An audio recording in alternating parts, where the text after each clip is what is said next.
year is even better. There are some wonderful plants and interesting things to put into your garden and give it a little bit of panache. Wonderful.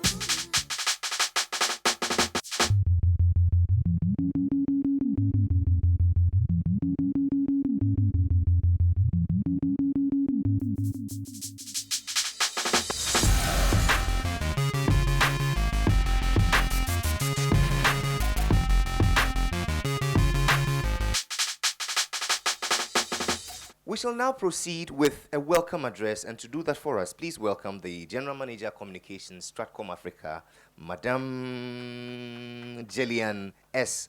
Heathcote. It's Heathcote. I always get it wrong, but please, a round of applause. Thank you. Good morning, everyone. We thank God for a good weather. Yesterday was a bit cloudy, but today we have a fine weather. I believe the good Lord knows why He gave us such a good weather, because there's something important happening here. Our chairperson, Honorable Madam Jifa Gomashi, Deputy Minister of Tourism, Culture and Creative Arts, our sponsor, we're expecting a rep from Stanbic Bank. They've been supporting us.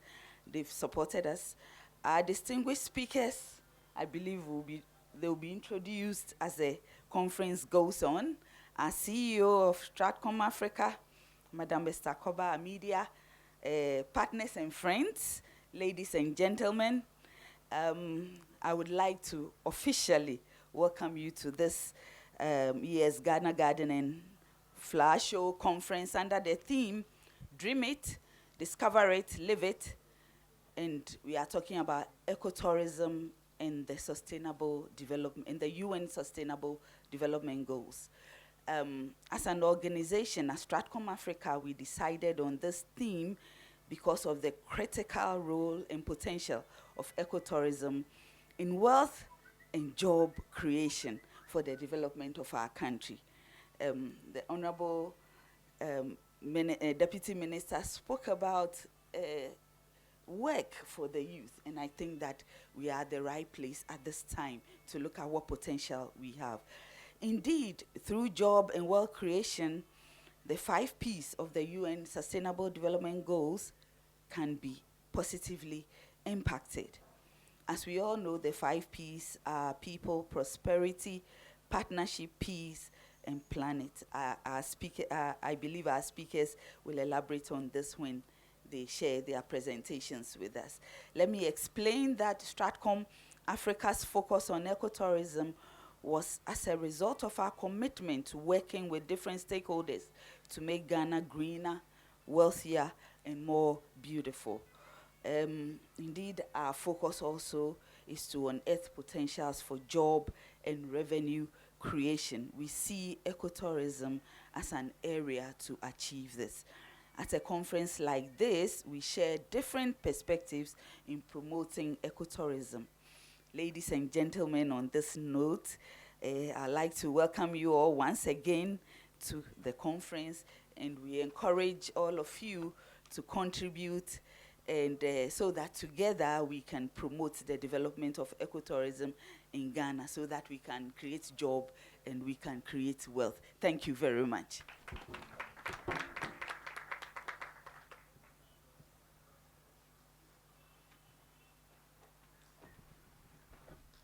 Distinguished ladies and gentlemen, a round of applause for Miss Gillian B. Heathcote. So in a short while, we shall be delving into the main reason why we're here, the discussion bordering around the SDGs and how we can also tie into it through this effort. But ladies and gentlemen, let's wrap up with the opening ceremony with a special remark from our sponsor, Stanbic Bank. Please welcome the Head of Marketing and Corporate Affairs, Mr. Malco Afajino. Or if his representative is here. Oh, they've not come through. But let's applaud them while they're on their way coming. They'll hear it wherever they are. Okay, so this morning, from the little discussions or the little submissions that have been made, one question is what is outstanding. What do you see This morning, we want to see people, we want to see prosperity, we want to see partnership, we want to see peace, and above all, a very green and conducive planet. To help us explore how we can achieve all of this through ecotourism and the UN Sustainable Development Goals are these very eminent persons who are seated high up on the dais. Our first presentation, which will last for 20 minutes, will talk about eco parks development, environmental conservation for national development, the Achimota Eco Park project. To help us do that, it gives me great joy to call a man who is the CEO of the Ghana Forestry Commission and who has led efforts to protect the nation's dwindling forests and fight encroachment on Ghana's forest reserves. He is currently working with a private partner to turn the Achimota forest into an eco-tourist site for revenue operation, amongst others. He has been involved in turning natural reserves like the Mole National Park, the Kakum National Park, and the Shai Hills into eco-tourist sites, which have attracted hundreds of locals and international tourists to the country. Ladies and gentlemen, Mr. Samuel Afari Date.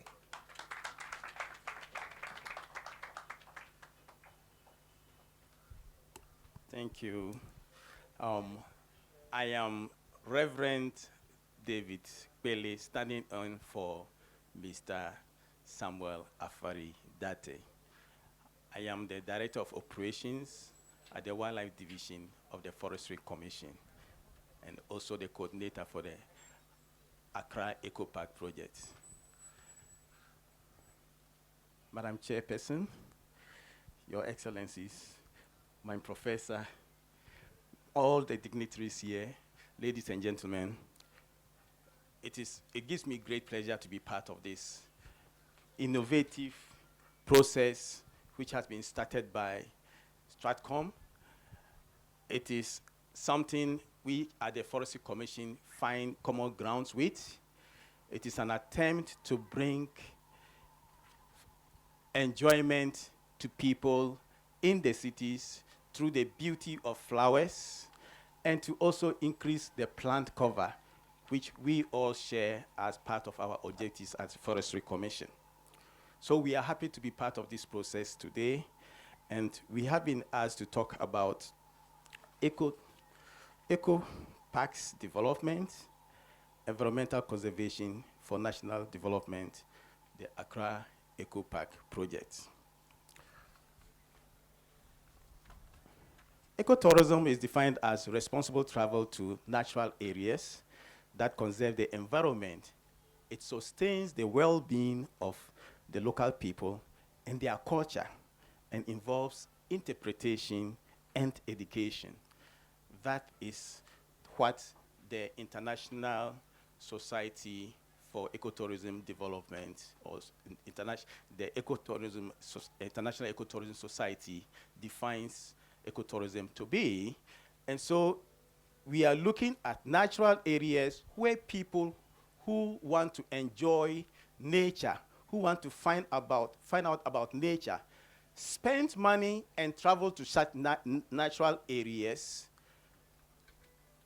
They are guided by knowledgeable people to attractions where they enjoy what these attractions are. They are well informed about their importance and the importance to the local people, to the economy, and in many ways, and they appreciate them to the extent that they want to see such nature preserved.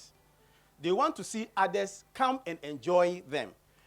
They want to ensure that they become ambassadors as they go off with memories of such good things, and they go to talk to others about it so that they also come and enjoy such attractions.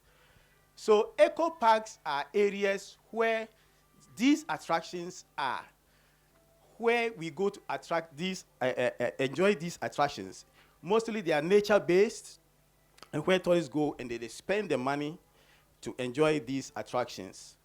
And we are particularly emphasizing on the fact that it contributes to the well-being of the people, because the people themselves have the knowledge about those attractions.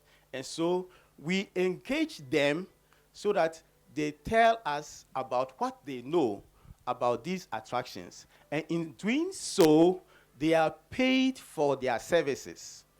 And most of these natural attractions are in rural areas, local communities, where normally other services or infrastructure may not be extended to by government. But when these attractions occur there, as tourists go there and they spend the money, it stimulates socioeconomic development in such rural areas. And not only that, because it helps to engender or promote the support for the conservation of those areas, we as conservationists in particular consider ecotourism as a tool for conservation and national development.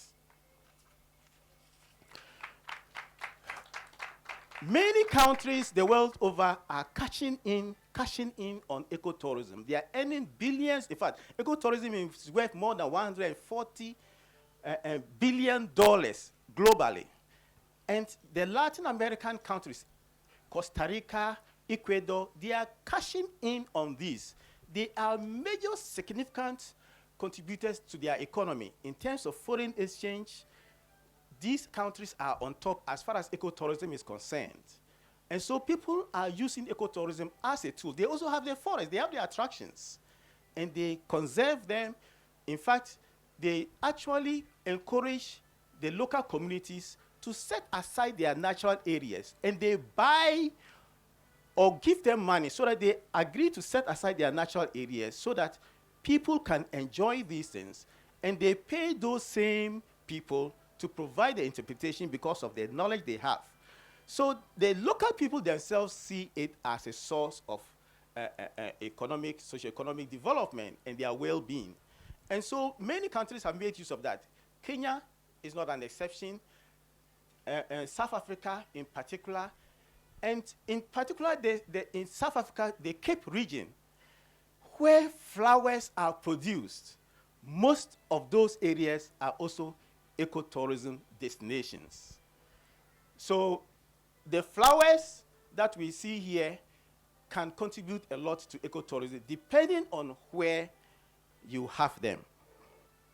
Nairobi National Park in particular receives about 96,000 visitors annually and earns about $8 million annually. Now, we have a lot of such natural areas in Ghana. And for us as the Forestry Commission, our mandate is to protect, develop, and manage the forests and wildlife resources of this country on a sustainable basis, and to oversee and regulate the timber industry to ensure that the nation derives optimum benefits from these resources. We have 16 protected areas, about 288 forest reserves, 7 national parks. The 16 protected areas consist of 7 national parks, 6 resource reserves, 2 wildlife sanctuaries, 1 strict nature reserve. These are different categories of management that we have instituted. But it is not in all these areas that we promote ecotourism. Some are for watershed management, like Atiwa, which is the source of water for the Brim, the Densu, and then the Ayensu, and one of them which is a source of water to Accra, the Densu River. And so in our management approach, what we do is we use ecotourism as a tool, first to conserve, and then to see what are the attractions that we can develop and promote visitation so that people can go and experience them and then pay for and become ambassadors for their conservation as such. And so we do ecological assessment, we do socioeconomic assessment, we do the cultural values assessment, historical assessment, of all these, the medicinal assessment. We try to find out in what way can these resources contribute to socioeconomic development. And so we do all those assessments. Currently, of the 16 protected areas that we have, only 5 of them are developed for ecotourism. We have the Mole National Park, which currently attracts about 17,000 people. The Kakum National Park, which attracts about 180,000 people. the Shy Hills Resource Reserve, which is just about 40 minutes drive from Accra, which attracts about 15,000 people. The Ankasa Conservation Area, which attracts about 5,000 people. We also have the zoos, one of which is in Accra here. Most of us, with the demise of the zoo at the current presidential palace, perhaps some of us do not know where the zoo is, but it has been relocated into the Achimota Forest Reserve. And then we still have the Kumasi Zoo, and the two of them together attract about 65,000 visitors annually. So we have focused on Mole National Park, Ankasa National Park, the Kakum National Park, and Shy Hills Resource Reserve, as well as Chabobo National Park, which is in the Volta region, and we are focusing on ecotourism development in these areas. However, some of the forest reserves, like Cape Tree Points, and then the Atiwa Forest Reserve, and the Achimota Forest Reserve, have been targeted for ecotourism development. And for the Achimota Forest Reserve, I'll talk a lot more about that. So we also have some success stories when it comes to community initiatives with the help of our partners, Ghana Tourism Authority and other NGOs like Nature and Conservation and Research Center and other NGOs. We have worked with communities to support them to develop their attractions, their nature-based attractions into ecotourism destinations. One of them is the Moknori village, which is just adjacent to the Mole National Park, where the people themselves have agreed to set aside their area, and they have actually they have stopped burning in the area. They are promoting natural regeneration, and also because it's adjacent to the park, the wildlife come into the area. They have agreed not to kill them. They also use the stream to take the visitors around, so that as the wildlife come around the river, they are able to view them. Some of the, you will see a woman with a calabash standing there, and this woman is taking advantage of the ecotourism potential. What she's holding is the shea butter light, which we used to use in those days for lighting. She is demonstrating how shea butter can be used, how it was used for lighting. She's also holding a gorge in her hands. That gorge she picked from the wild around her. And these gorges are sold to one of our partners that has just developed one of the world-class ecologists in Ghana, in Mole National Park. That is the Zena Lodge. This woman harvests these gorges and sell them to the Zena Lodge people. They are able to carve out the inside, and they put shea butter inside, and they put them in the hotel rooms. Some people came from Europe and saw what was being used here, and they have placed an order that they also want these gorges to be served in their hotel rooms in Europe. In fact, because of the importance of ecotourism in conserving, and a good example is the Kakum National Park. Kakum National Park had elephants, and it is the watershed for the Kakum River that provides water to Cape Coast. And in the 1980s, they had serious water stress. And so it was decided at the time that we should do something about conserving the forest. You have elephants, you have the forest, and you have it as a watershed. So we decided that we will use ecotourism. Ecotourism is a non-consumptive tool. It doesn't destroy the forest. It is an innovative tool that we use. So with the canopy walkway and other innovative such as creating nature trails, labeling the attractions of interest, and then providing people with the opportunity to experience them, Kakum now stands out as one of the major destinations in West Africa. And I am happy that my professor, Peter Kwapong, is also in that partnership, and he's trying to use the stingless bees to let people know the importance of that. In fact, when I was coming here, I almost put you in my presentation when you were demonstrating to us the importance of the stingless bees. So it provides an opportunity for people to learn the scientific, the cultural, and the historical background of these features. And those who do the interpretation, they earn an income, it provides education, and because people want to see these places reserved, we use it as such, as both a conservation tool and also to generate income for national development. So having all these success stories, the Mole National Park, the Kakum National Park, and the Shai Hills Resource Reserve, we thought that there was still a lot more we can do. And for many of you who are in Accra here, you asking why the Achimota Forest or the Accra Eco Park projects. The board of the Forestry Commission decided that it is time to actively promote ecotourism.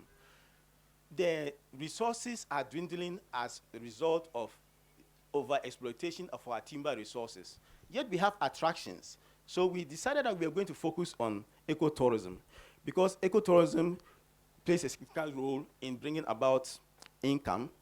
It promotes non-consumptive use of the forest, and it is a tool that we use to safeguard the ecological integrity of our forests. It creates many job opportunities. The tour guides, opportunities for them, interpreters, opportunities for them. And like I said, it stimulates socio-economic development in the rural areas. So all these contribute to national development. When you look at the current state of the Achimota Forest, it was gazetted in the 1930s, an area of about 495 hectares. It has currently dwindled to 360 because of urban encroachment. All that area from the George Bush Motorway up to Dimples used to be part of the forest. But now urban encroachment has taken over. You go there and people are dumping rubbish. Recently, it was reported of dead bodies dumped into the Achimota forest. Should we allow this to continue? That is why the commission decided that no. The forest, people look at it as something that is not generating income. We have the prayer people who go there to pray. Like I said, we've relocated the Accra Zoo to that place. And it is seriously under threat. Previous proposals have been to use the place for shopping mall developments. That would have completely eroded the vegetation cover of the forest. And currently, we are trying to promote it as a nature reserve and a recreational park. It is supposed to provide originally fuel wood for the schools around, but that is no more happening. Should we continue to let it be encroached? What happens to the attractions that the opportunity to develop attractions?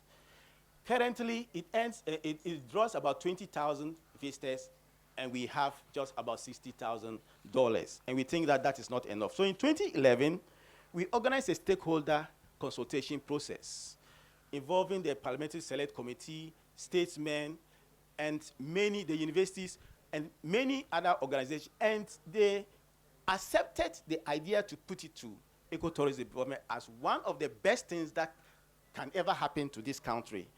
Knowing that we have been successful with Kakum, we have been successful with Mole, and we've been successful with Shai Hills, they think that with innovative ecotourism infrastructure, Achimota Forest could be saved as such. So Cabinet approved of it in 2013, and the minister at the time constituted the Ecotourism Strategy Development Committee, which consisted of Minister of Tourism, the Ghana Tourism Authority, MESTI, and EPA, and they all came together and developed a strategy which was accepted by Cabinet. And so it was proposed that we should do it through public-private partnership. And so there was a media engagement, and at the media press, the minister at the time educated the press and Ghana in general about what we want to do with the Achimota Forest. After that, we were granted a transparent procurement process which involved the Parliamentary Select Committee, the procurement agency, and many other organizations, and came out with, out of 5 submissions, ICANN Capital was selected. And what are they supposed to do? The interventions are as follows. We are supposed to develop a wildlife safari area where we will introduce wildlife for people to come in and enjoy. We will have a cultural village where we will have our, a replica of our traditional buildings. There will be traditional performances, and then the cuisine will also be served. We also have eco-lodges, a few lodges that will be nestled in the forest environment so that people can stay and experience the forest environment.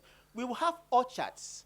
We have the arboretum where our flowers, our trees of economic importance, medicinal importance, shall be planted and displayed and interpretation provided for many people to appreciate what we have in Ghana. We also have the amusement park where people can have, our children can have time to, in the merry-go-round, have water sports and all that.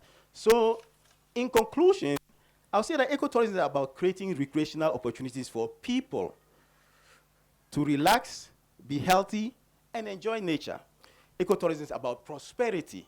By creating opportunities for socio-economic development, we are promoting the well-being of our people and then their prosperity. Ecotourism is about peace, the well-being, and the respect of the culture of the people. When it is adhered to, obviously, there will be peace. And, of course, we are creating opportunities for partnerships.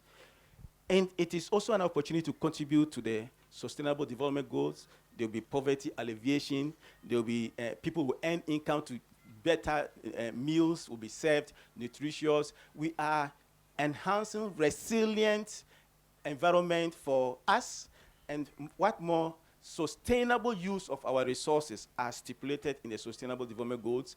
Women will have opportunities, they'll be empowered. So nature will be conserved. So it is going to contribute to a number of the Sustainable Development Goals. And therefore, we are in this with you, STRATCOM, and this movement for Ghana Gardens and flowers. We are in partnership with you. We know that we will have opportunities for you to contribute to that process, and therefore we are all together in contributing to national development. It needs the support of all well-meaning Ghanaians. The Forestry Commission has done it before in Kakum National Park, in Mole National Park, and we have always done so through partnerships. The Achimota forest shall not be destroyed. It's going to be safeguarded using ecotourism as a conservation tool and contributing to national development. So with the common goals of environmental conservation and national development, the Forestry Commission, the Ghana Garden and Flower Movement are no doubt partners in national development. Thank you. And so we've heard how the Forestry Commission is doing their little bits to ensure environmental conservation for the national development using the Achimota example as a case study. Let's move now to how we can promote harmony through ecotourism, the insights and benefits. And I hope you're putting down your questions and your various areas of interest that we would be touching on in the course of the discussion. But taking us through the next session, it gives me great joy to welcome up here a man who is the general partner and expedition leader of the Brave Hearts Expeditions, West Africa's leading outdoor leadership, adventure, tourism, and experiential learning firm. He and his firm create economic opportunities from Ghana's great outdoors, from adventure operations, and provide economic incentives to rural communities to halt the process of environmental degradation and prevent ecosystem and biodiversity loss. He has, over the past decade, gained experience in adventure leadership, having conducted a total of 419 jungle and mountain, whitewater, and wilderness experiential learning expeditions across Africa that push corporate men and women beyond their limits of physical recreation, team building, and mental resilience. Ladies and gentlemen, he speaks to us not in 419 terms, Mr. Jejom Segbefia. And so I'm here to talk about promoting harmony through ecotourism, a little bit of insights and what we feel are potentially the benefit to a country like Ghana, and of course to the Forestry Commission and all that we do in tourism and conservation within Ghana, but in a much more proactive and exciting way. over the next 15 to 20 minutes, I will be talking, for instance, about a little bit about who Brave Hearts Expeditions is, the company I work for. And then we would also look at ecotourism, harmony, insight. Some interesting things about ecotourism in Ghana that you probably didn't know about. Then next, we would also talk about what the benefits of ecotourism are. A lot have been mentioned in the previous presentation, but I'll look at it also from an adventure level, from an intense physical, emotional, and psychological level as well. And then we'll look at safety and preparedness. How safe can our ecotourism be, or how safe should it be? Okay, and how prepared should we be to deal with the safety issues that come up in ecotourism? And then ordinarily, how much should it cost you, for instance, to be an eco-tour person? We'll take a look at that as well. We'll take a look at my team as well and how you can find out some more about some of the issues we will be talking about. Thank you all so much for your attention so far. And so my next slide really takes a look at what I do. And basically, I lead, and my firm and I lead teams of European, American, and local people. And then I rid them of their hair dryers, their makeup, their pedicures, and whatever other cures. Okay? Then I introduce them to life in the deepest recesses of the Ghanaian jungle, where there's no soap opera, nothing they take for granted. And that also includes your pillow, by the way. We are not so much grateful for the little blessings, but a pillow can be a huge blessing if you have hiked for 6 hours and your back aches like somebody used it for an anvil, all right? And so next, and so we basically, as I mentioned, we are a corporate leadership and outdoor adventure firm.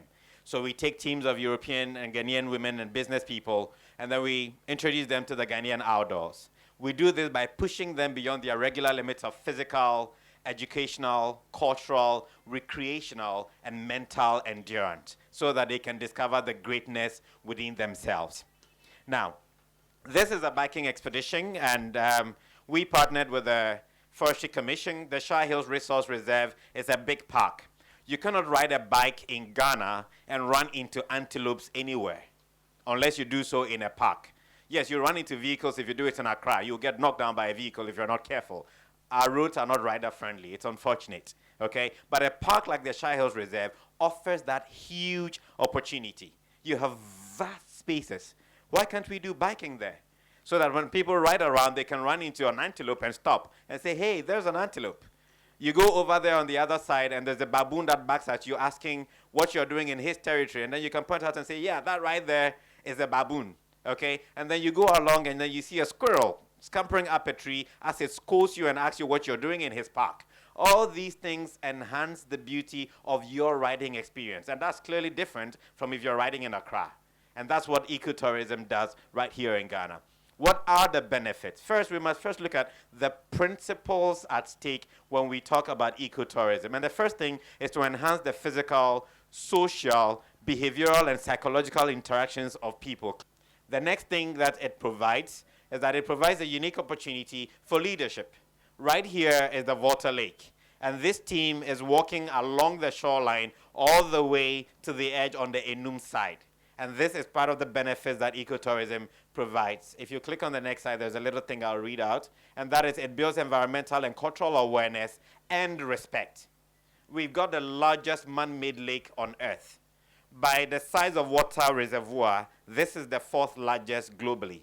You see the Volta Lake in space. And yet, what do? We're happy to work downstream, and then we leave upstream. Imagine how much water sports we can have from the dam all the way to the white Volta, in which case you would run into the hippos at Wichiao, or you can do the black Volta and end up somewhere in Burkina Faso. This is something we could do as ecotourism. But we are, of course, we have an innate fear of water because most of us can't swim.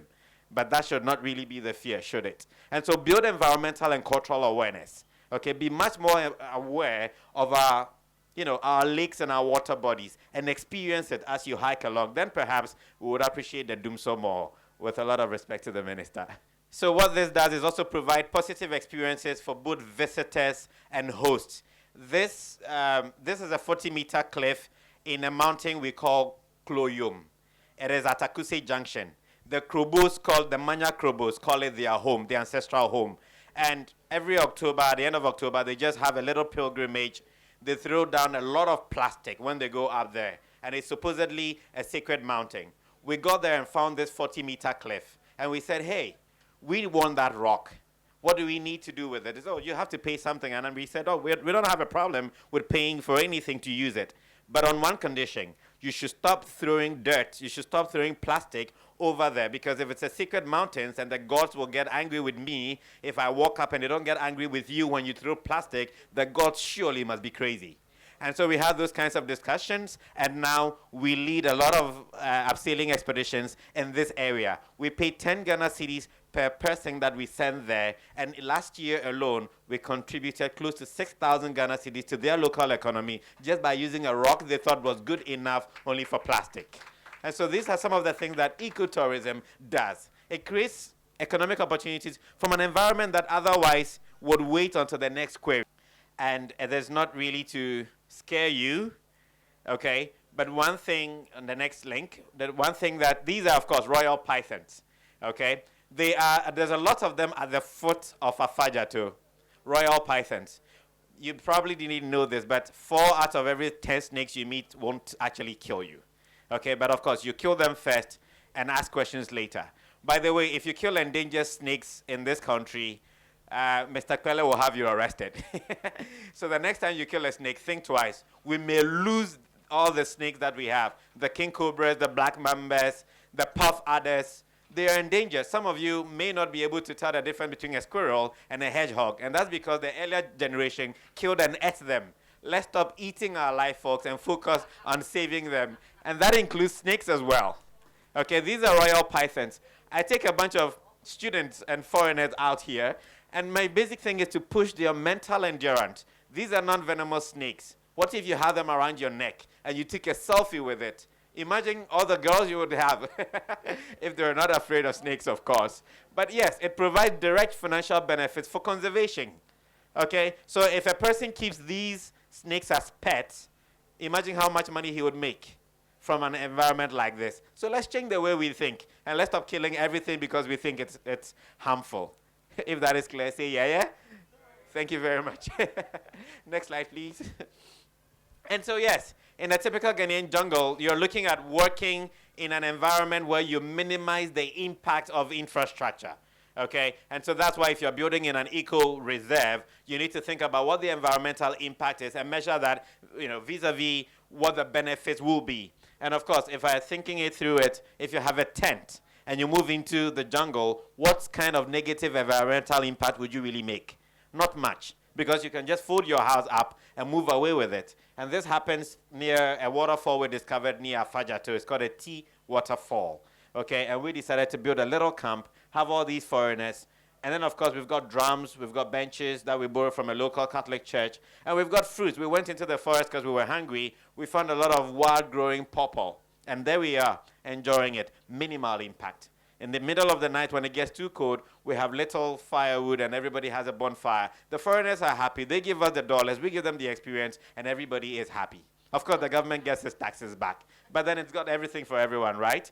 So if you click on the next link, what this is about is that it designs, constructs, and operates low-impact facilities. That's what ecotourism does. Low impact, okay? Not maximum impact, not destructive, but very, very low impact. The next slide has something. We recognize the rights and spiritual beliefs of the indigenous people in your community and work in partnership with them to create empowerment. You are all familiar with the Cape Coast Castle. Here's what we did. We took a bank of about 100 people.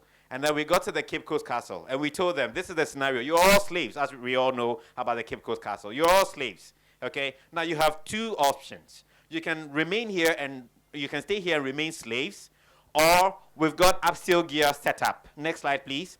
We have set up this upsale gear. We will give you all this equipment. If only you are brave enough to walk all the way back, the next slide, all the way back to the edge, lean back, and walk down against the wall 30 meters to the ocean.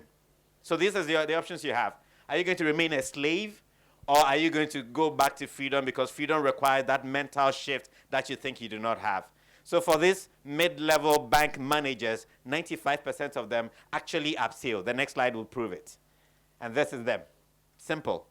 Okay? So yes, Cape Coast Castle. We all go there and cry about the all the things they did to us. But what about the things we do to ourselves in terms of our mental slavery? Abseiling, which is an ecotourism activity, provides that environment for mental shift as well. So you can look at it whichever way you look at it. There are benefits in what we have. And it basically, all it requires basically the right technology to make the most out of it. And on this trip alone, we provided an extra 2,000 Ghana cedis to the castle for just that day's activity as well. Next slide. Thank you. And so whether it's in the Ghanaian jungle, or the next slide will prove, even if we're doing it in an urban center, or even if we have to do it with children, we clearly have to think about how safe is it. And I saw some of you literally trying to disappear from your seats on the pictures of the snakes. Okay, how safe can ecotourism be? Well, for us as Brave Hearts Expeditions, here's how we ensure it. The first thing we do, next link please, no casualty rate to date. And we started operating as a business in 2010. We haven't had any casualties. Nobody has ever died, thank God.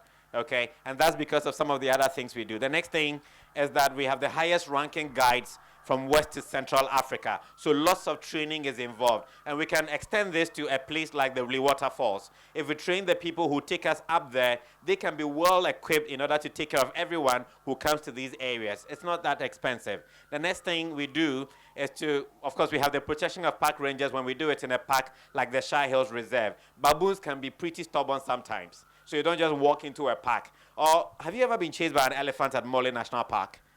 Those beasts can run up to 45 miles per hour. None of you here can outrun an elephant.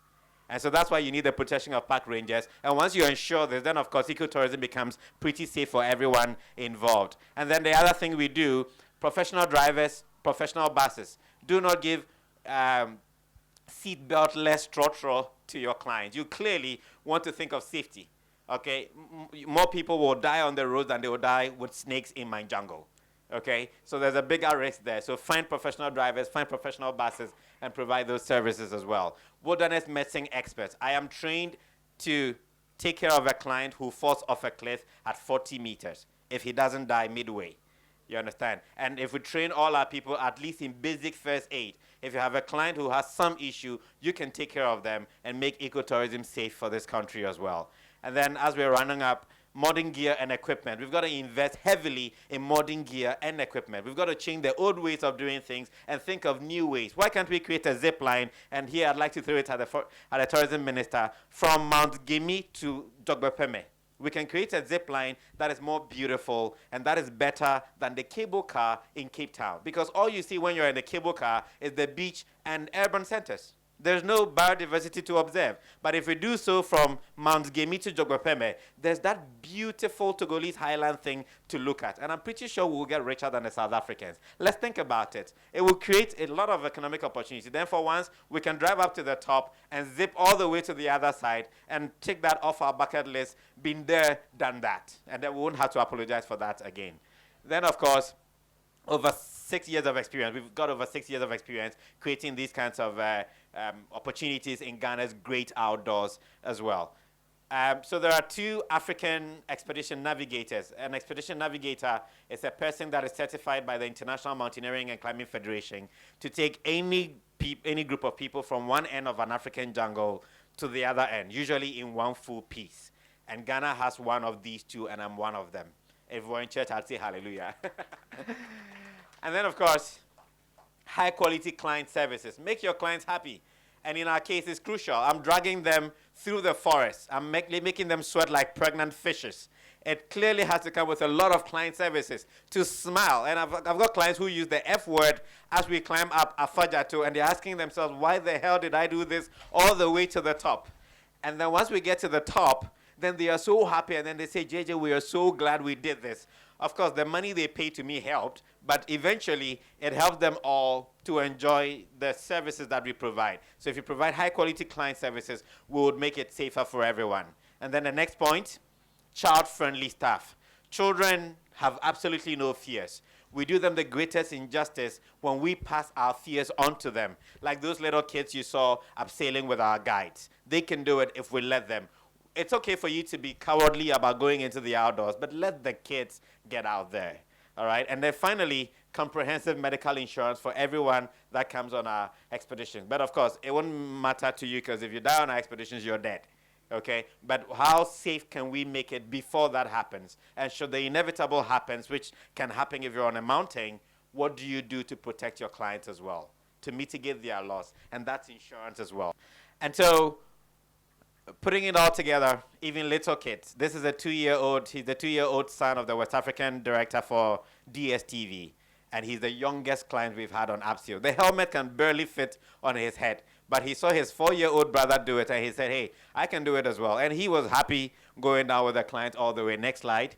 Okay, so even little children can do so. My name is actually Jejom Kweku Segbefia, but it's been so corrupted by clients, everyone just calls me JJ. I'm a member of the International Ecotourism Society and a Mandela Washington Fellow, but I was a jungle person before all that came. You can find us everywhere online and find out much more about what you can do in your community. If you've got a waterfall, I want to hear about it. Even you don't have a waterfall, but you have a depression, I still like to know about it. Or a big tree in your village, and everybody's worshiping that village, I still want to know about it. That tree, I still like to know about it. It's only when I get there that I can tell you how much money you can make from the tree, the rock, the river, or whatever you've been throwing your filth and garbage in. We can turn that into gold, and who knows, we may be able to buy South Africa one of these days. Thank you very much for your attention, and I'm looking forward to seeing you on expedition shortly.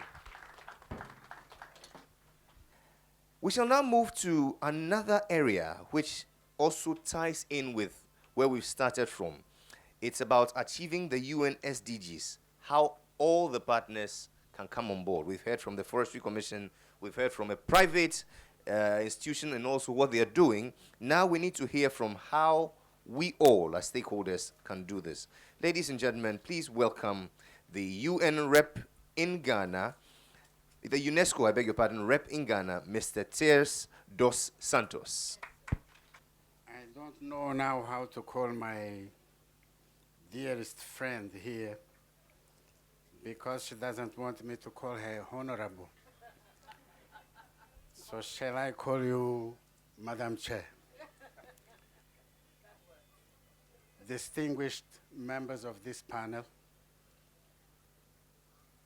distinguished invitees and participants to this forum, ladies and gentlemen,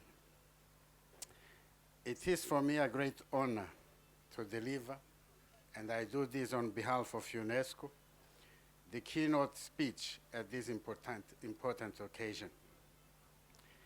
I first would like to take the opportunity to congratulate StatCom Africa for once again putting all this together.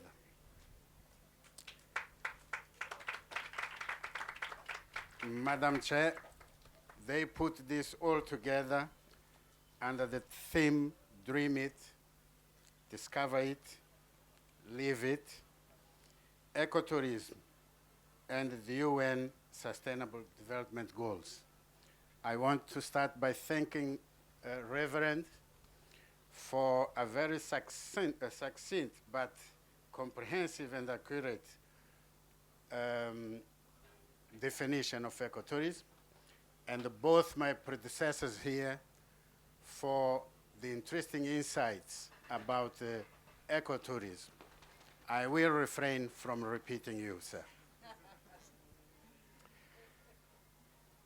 Madam Chair, I have been asked to speak on the theme Achieving the UN SDG Goals. All on board. When my sister Esther came to my office to invite me, I accepted the invitation straight away. But then when I was coming back from ushering her out of my office, I started regretting it. Because to my mind, the words of a certain prominent professor came when he was evaluating a PhD thesis. The professor said, this thesis has both new and interesting things. The problem with it is that what is new is not interesting, and what is interesting is not new. So as I was thinking about talking about achieving the UN SDG goals, it came to my mind that many people have spoken about it. Many people have given insights and even guidelines on how to go about it. So I began to think, what new interesting things will I say? Well, but I have to speak because I accepted the invitation. So as a way out of not repeating the interesting things that you already know, I propose a very unorthodox approach to my presentation. One that will begin by telling you where do we belong within the UN family, then to tell you some of the things that we do that could be interesting for the concept of ecotourism and sustainability. And only after that, and after showing you what are the possibilities that we might have for linking together and partnering together with you, I will then try to link whatever I will have said then with the general framework of the UN SDGs. I did not see anyone protesting, so I assume you accept it. And therefore, Madam Chair, ladies and gentlemen, as many of you already know, UNESCO's main mandate within the family of the UN organizations and agencies covers the domains of education, science, culture, and communication. With respect to education, UNESCO believes that it is a fundamental human right and mobilizes to ensure that every child has access to quality education. I emphasize quality education. Through UNESCO's work, cultural diversity is supported whilst building intercultural dialogue and understanding. One of the flagship programs under UNESCO's culture sector is the UNESCO World Heritage Sites, with the idea to protect areas of outstanding universal value, which includes rich culture and biodiversity. I want to remind you that Mr. Segbefia mentioned ecotourism happening at the Cape Coast Castle. This is where we can link.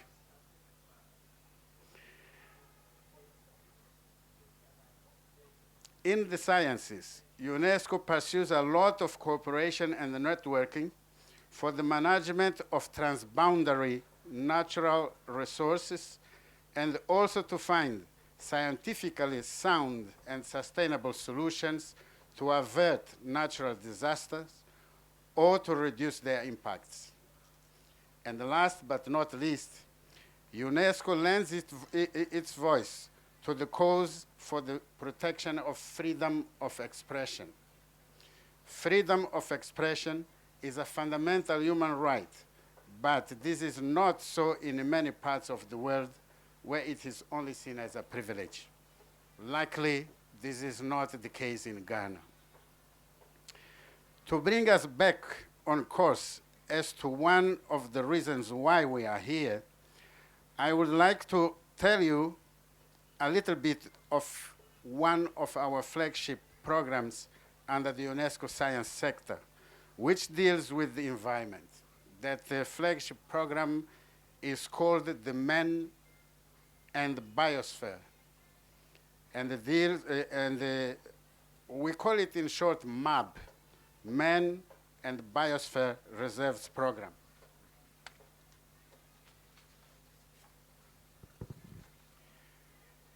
The Biosphere Reserve concept, which was birthed more than 40 years ago, seeks to integrate the well-being of human populations with the conservation of nature. The MAB program combines both the natural and the social sciences, education, as well as the traditional knowledge to improve human livelihoods. MAB also promotes innovative approaches to economic development which are socially and culturally appropriate and environmentally sustainable. The development of principles, policies, and practices for innovative research and capacity building by enhancing the role of ecosystems, goods, and services has become a driving force of the MAB program. With this pedigree, sites given the international designation of biosphere reserves are increasingly being seen as learning laboratories for sustainable development. I wonder, Mr. Secretary, if you take your people to one of those, what wonders would you be able to do? There are currently 669 biosphere reserves in 120 countries. I'm glad to inform you that Ghana can boast of having 3 sites that have been designated as biosphere reserves. The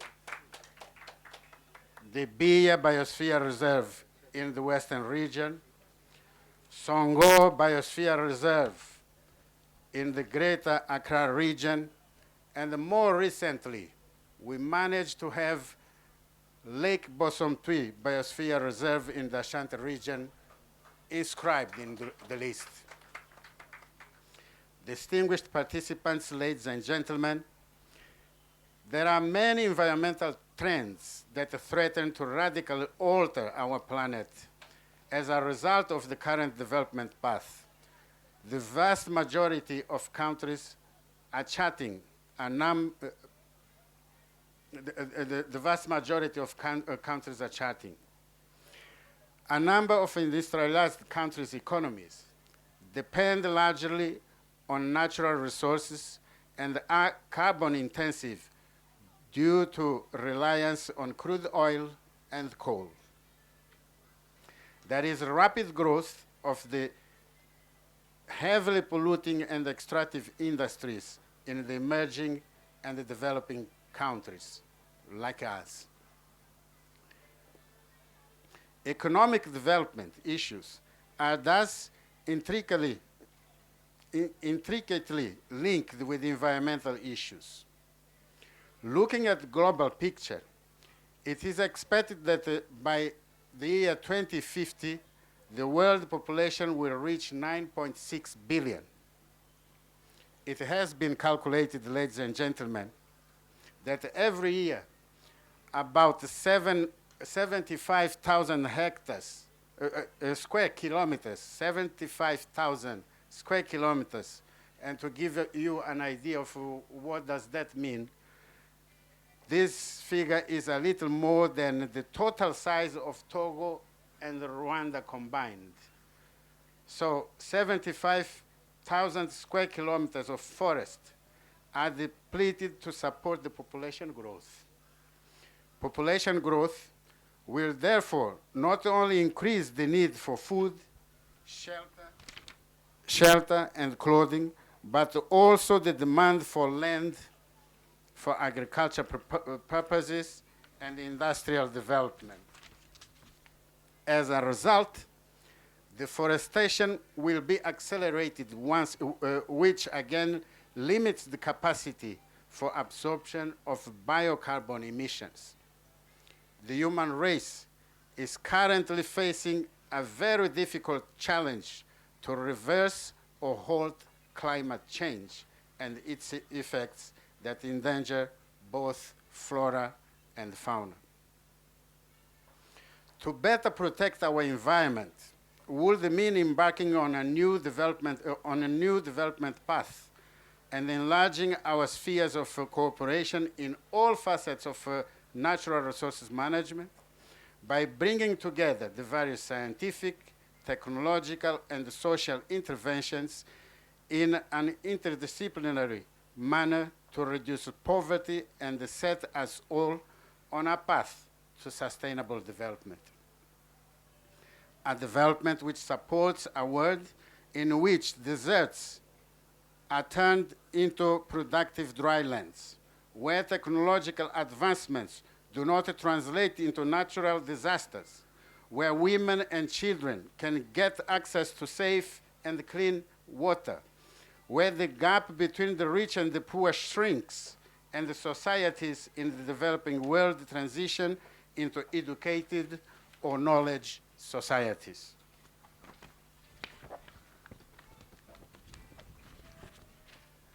I believe this can be achieved if we all aim to develop together sustainably. Thus, sustainable development should not be seen as a goal for only developing countries, but also for emerging and industrialized ones. This is the biggest difference between the MDGs and the SDGs. The MDGs were designed to lift us up, and they kept their status. This now concerns all of us, even them, because we live in one planet, and if we sink, they will also sink.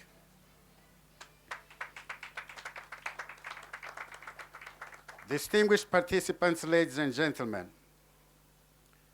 world leaders recently made two great strides which have given us an unprecedented opportunity to create a world that is more resilient, inclusive, and more sustainable in its development path. They did this by adopting the 2030 Agenda for Sustainable Development at the United Nations Sustainable Summit in September 2015, coupled with the adoption of a legally binding global climate deal in December 2015. World leaders have demonstrated that the human race should come together to save our planet Earth. Although the ambitious climate agreement will not enter into full force until 2020, it calls on both developed and developing countries to limit their emissions well below 2 degrees centigrade. Let me take this opportunity to applaud our leaders for this demonstration of commitment to save our planet.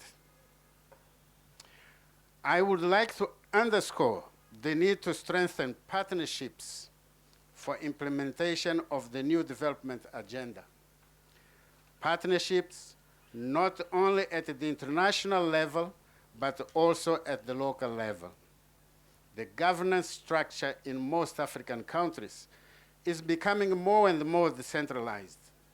Local communities are being empowered to have a say in the development plans of their localities through their representatives, such as their district or municipality authorities. Distinguished participants, via our networks and platforms, we can lend a voice to communicate the new development agenda to the grassroots of our communities. We all need to own the SDGs and the new global climate deal.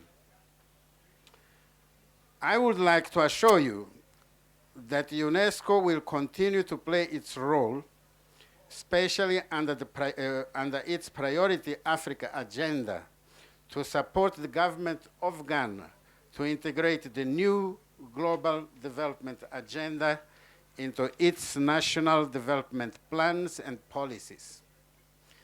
Cutting-edge science and quality education is being pursued by most African countries.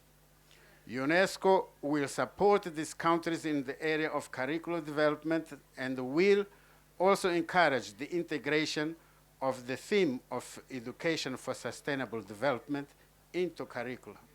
I would like to leave you with the these final words. We have only one world and one environment to share and to cherish. If we care for it, it will care for us. Let us all therefore take actions and steps in the right direction, knowing that no matter how small those actions are or chunky the steps are, we could all arrive at the desired destination by propping each other up along the way. I thank you. Please welcome Mr. Patrick Masupe. So floriculture is an aspect of horticulture that deals with the growth of or production of flowers and ornamental plants for gardening and for floristry. Yeah, so basically that's what floriculture has to do. So it has to do with cultivating these plants. And again, what are we talking about when we are asked to relate it to the UN SDGs? I think the 5 SDGs have to do with people, prosperity, peace, partnership, and planet. These are the 5. People, prosperity, peace, partnership, and planet. Like Mr. Dos Santos said, we all have to play a part in what is happening. And it doesn't matter whether your action is big or small. I'm one of those who has one of those small actions. But I believe it counts for something within the world in which we are. So I'd like to first talk about people. From where I stand, I believe that floriculture has the ability to touch people and change even the way people think about things in general, think about the quality of life and everything. I find out that compared to the Francophone countries, we are a bit laid back. When you go to the Francophone countries, flowers are part of their culture. In fact, when you go to the market in Togo, there is a section that is there where they sell flowers. And on Fridays, people close from work and go, it's part of their culture. They go there and buy some flowers to put in a vase in their sitting room or wherever to enjoy throughout the week. That is not the story here in Ghana. I think basically people are thinking about survival rather than living. But I think all these things are part of survival because it feeds a part of our being. It feeds our emotions. So it is not an elitist pastime as it has been made to appear these days. We thank God for the Ghana Garden and Flower Show. But if you honestly look at those who patronize the flower show here, most of the people who come here are those who are like you and me. We understand flowers. We know about flowers. We know about how important they are. And we want to increase maybe the value of our properties and all that. But if you look all around, how many people from the rank and file really come to this show? I'm looking to a time where all this is going to scale down the ladder, and people would go out and buy flowers. First of all, they must be even available for them to want to buy them. So bringing us back to growing it, getting wherever, it should become a national culture that everybody should grow something, grow a flower here, grow a plant there, and learn to enjoy the flowers. It needs to be affordable. if we go through the fair, we would find out that, and not only in the fair, but generally, flowers are not very affordable. And that is because where I have been, let me share my experience. I have been bringing in flowers, importing flowers. We don't grow enough flowers down here. So we are forced to import flowers. And when you bring them in, the amount of duty you pay, the freight you pay on it, there's no way you can sell it for 1 cedi or 2 cedis. It has to go at a price at which you would at least make a little profit. And that is way outside the range for most people. So then it becomes an elitist thing. Most people cannot afford it, and then we push them away. We have everything that it takes to do it here. We have the climate, we have the people, we have everything. And we don't need to grow their temperate flowers. We have the tropical flowers like the anthuriums, we have the gingers. We have so many foliages that grow here with very little input. All we need is to get stakeholders, which brings us to the partnership bit of the 5 SDGs. We need governments to come out with policies that would promote and make it easier for people to enter into this area. A government liberalization of industrial and trade policies would help.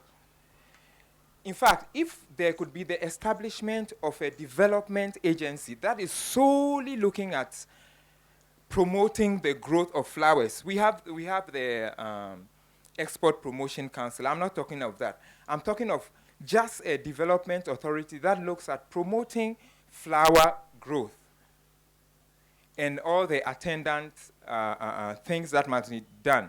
We need a strong marketing drive to make the consumption, local consumption of flowers, something that is fashionable. Now it is not so. I mean, people come to your house and they see flowers and they wonder why you are not planting cassava and plantain instead. I mean, flowers, but it's food for the soul. I can say for myself that when I wake up in the morning, I just need to go out and engage with nature. I must go out barefooted and walk on the lawn and feel the dew under my feet. And some way, somehow, it energizes me and makes me ready to feel that, to face the day. One of the 5 SDGs is peace. What better way to have peace than to, as a good Buddhist says, as a man thinketh in his heart, so is he. So it starts from within. If people are so psychologically and emotionally sound, there won't be much traffic rage. People will be more tolerant, and peace would start peace at the grassroots, and it will involve and touch everybody on the national level. So it is doable. It is very, very, very doable. We talk about planets amongst the 5 SDGs. Floriculture has to do with natural resources. We are working with the land, we are working with water, and we'll have to look at biodiversity in a very sustainable way within the confines of the climatic changes that we are seeing. I'm not a big player in the market, maybe, but I'm also putting in a little action somewhere that is making a change, a big change, maybe, for people who didn't think otherwise previously. And I believe each and every one of us can do so. So, well, that's a clarion call to all of us. If every one of us, wherever we are, in our little place, can achieve these 5 SDGs. Thank you for listening.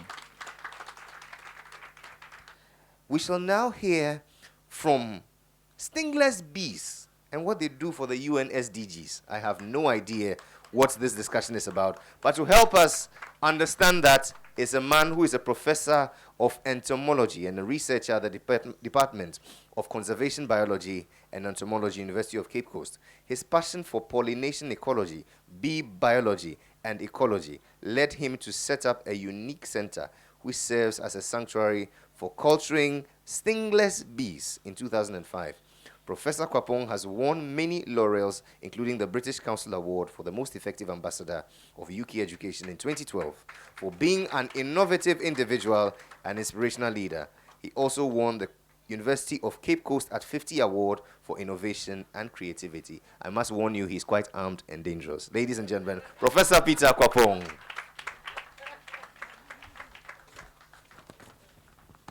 I love flowers. Flowers inspire me. And I work with flowers because I work with bees who depend on flowers and flowers depend on them. So flowers and gardens are my part. I had a humble beginning of being a cocoa farmer's child. So I have done a lot of farming. I do a lot of gardening. And I've involved in flower gardening, bee farming, all over the world. I must say that by grace, I have traveled very widely across the globe. It was one of those travels that took me to Brazil, where the most important farming that they do is stainless bees farming. When I saw it, I was fascinated.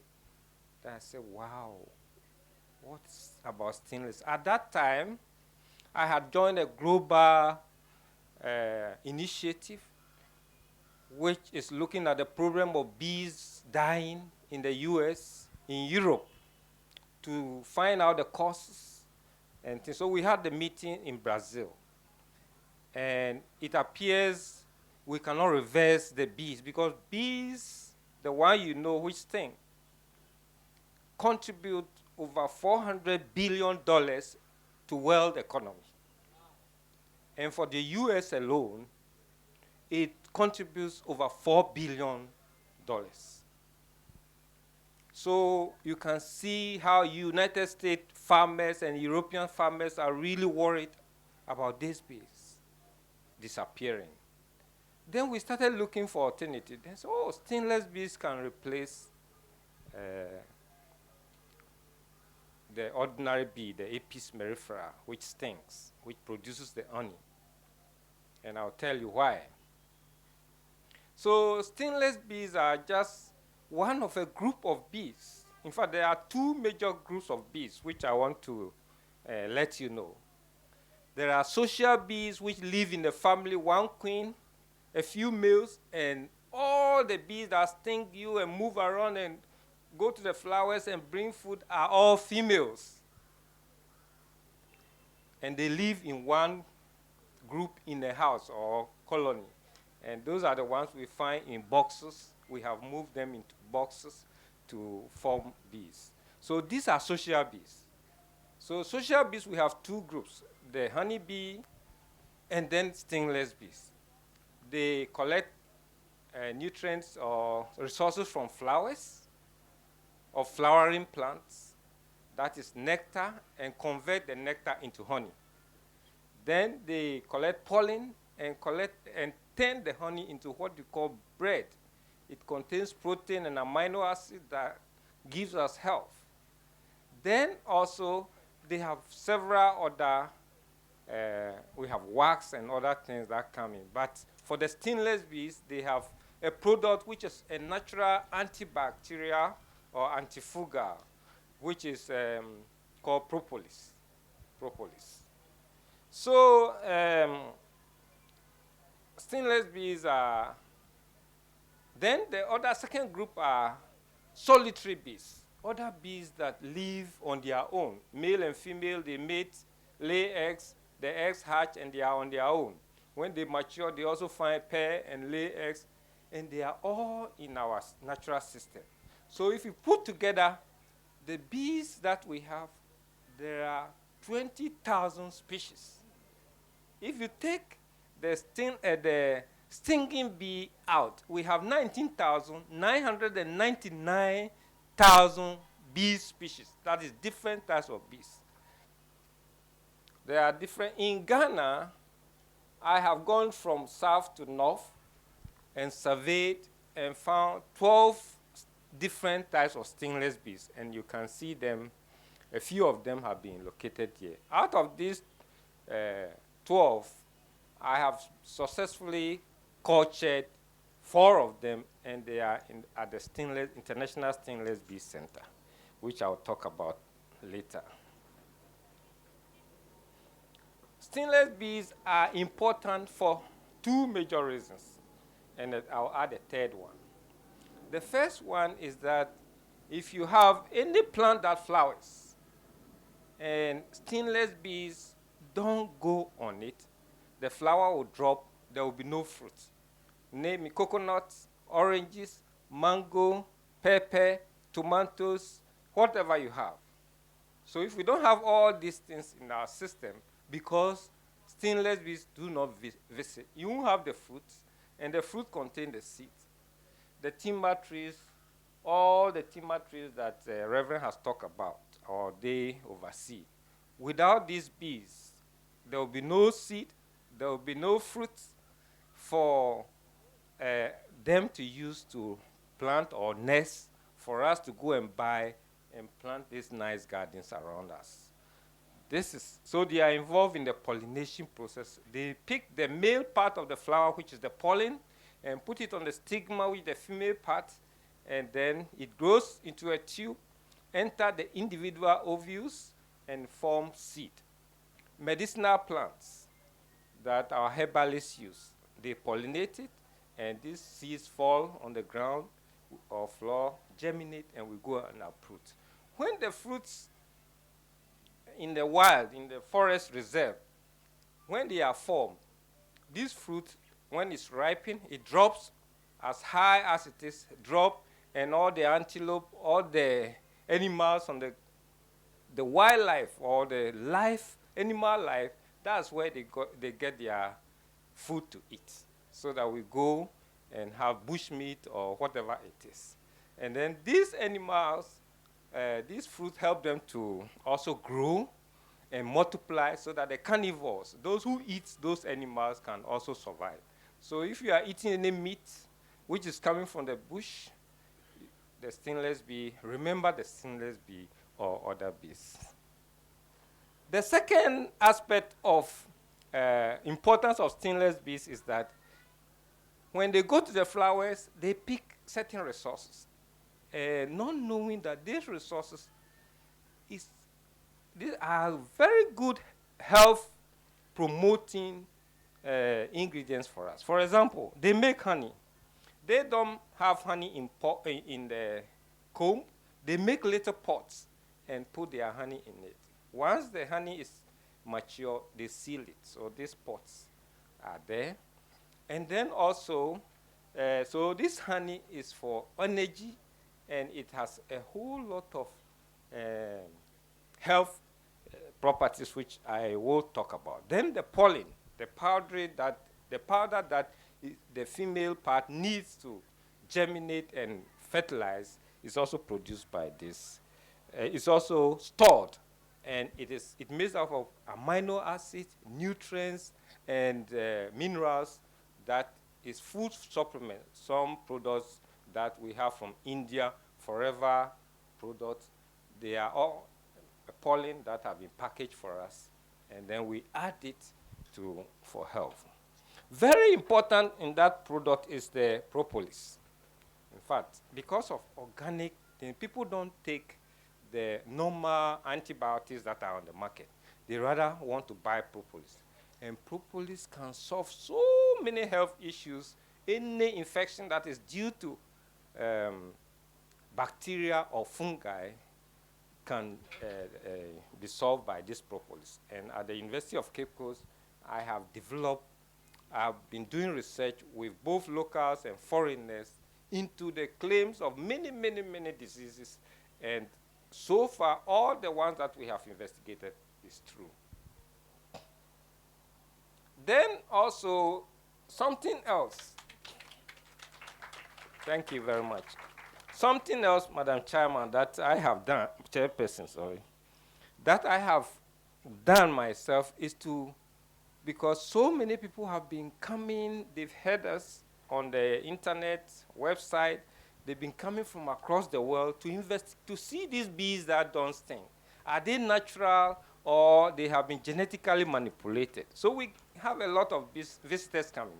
So I said, okay, why not create an ecotourism center and add a few things that when they come, people will be educated, especially about our environmental conservation and protection. And I tell you, we have a lot of visitors, those who come to Kakum. We are just 1 kilometer next to Kakum National Park. And because we have done that, there's some encroachment that is going on at our end towards the Kakum National Park. So the land, 20 acres have been given to us. So we fence it off to prevent further encroachment by the local people into the place. And now the secondary forest which we are occupying is growing into a real forest. Climate change.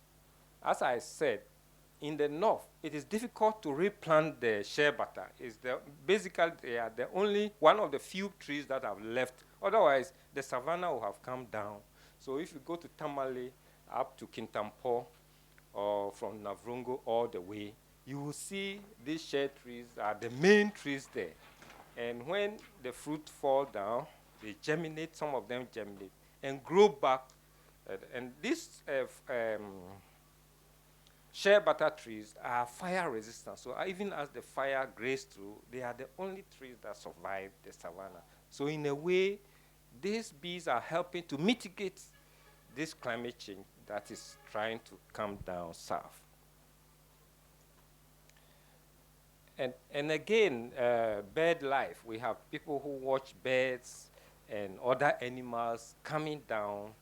I am involved in a project which is called Butter, Bears, and Bees. Sometimes the birds in Europe migrate all the way to the north, and they want the landing trees to perch on. And you realize that only the shea butter trees. So we are involved how we can educate the people in the north to leave the shea butter tree. But if you drive right now to the north, you see that a lot of charcoal burners line up from Kintampo all the way. They are cutting the shea butter trees. It's very sad, madam. The one that sustain them and help them to survive. When we come to our towns and cities, everybody who is building now has become aware, as has been said already, about the importance of flowers. And people are growing flowers. And even for those of you who are into flower business, I think that if you want the seeds, then probably you should come for a colony of stingless bees, hang them in the garden, and they will work more on the flowers to get more seeds so that you can also get more seed to sell or seedlings to sell to the people. This is something that we are doing.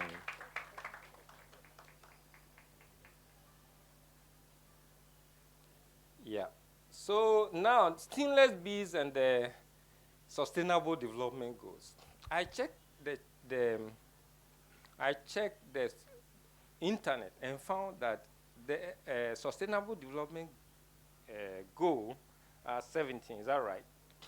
And as I'm going to show you, the stingless bee alone satisfy 8 of the 17 Sustainable Development Goals. The first one is that the stingless bees, as I've told you, are involved in crop production. They are involved in orchards. They are involved in ornamentals and so many other allotments. And as you can see, in certain parts of the country, apart from the grass that we use to feed cattle and things like that, we grow special forage trees. And these forage plants are pollinated by these bees. And you need to sell the seeds to grow. But in Ghana, it appears that people just graze without really relying on seeds. But I think we'll get there. So different types of forage are pollinated by these bees for us to get the seeds. So then the cattle eat, we get meat, we get cheese, we get milk from the cattle.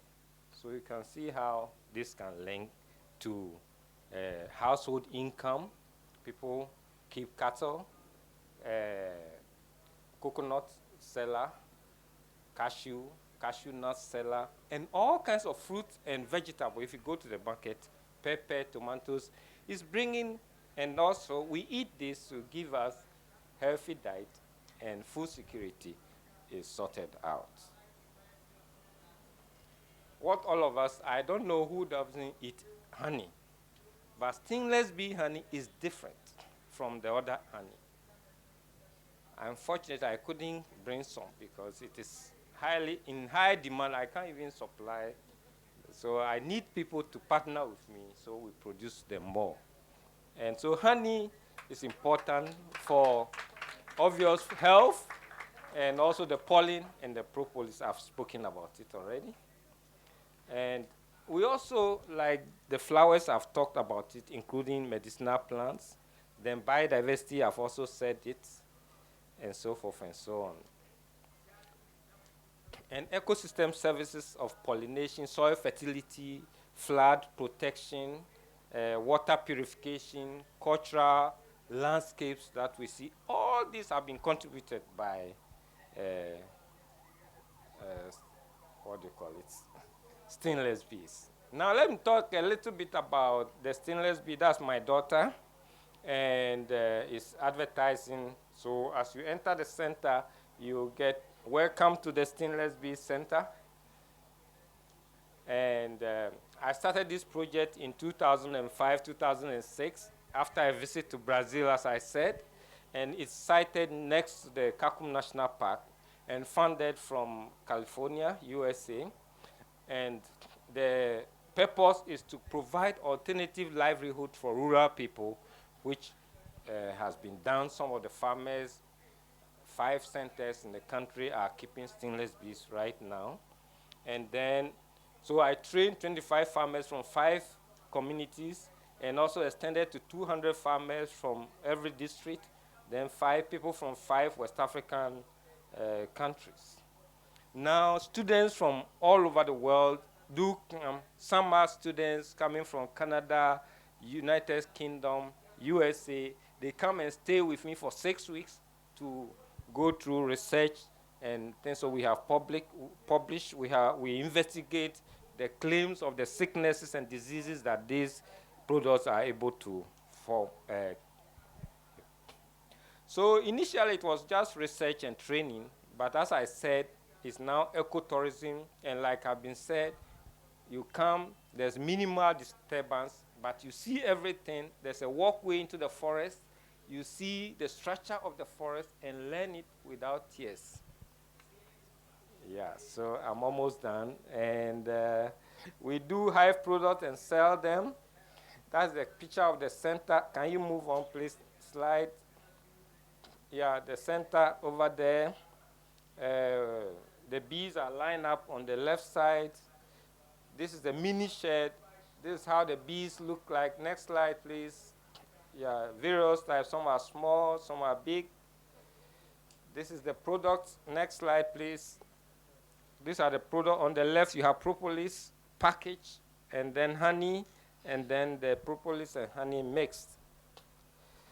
We have some flowers which these bees like a lot, and we plant them there so that it will help the bees. So as you leave, that is it. Currently, what I'm doing is trying to partner with any organization that will help bring school children, general public to come and learn about how these bees, and also about our environment, how to conserve the environment, how to protect the environment.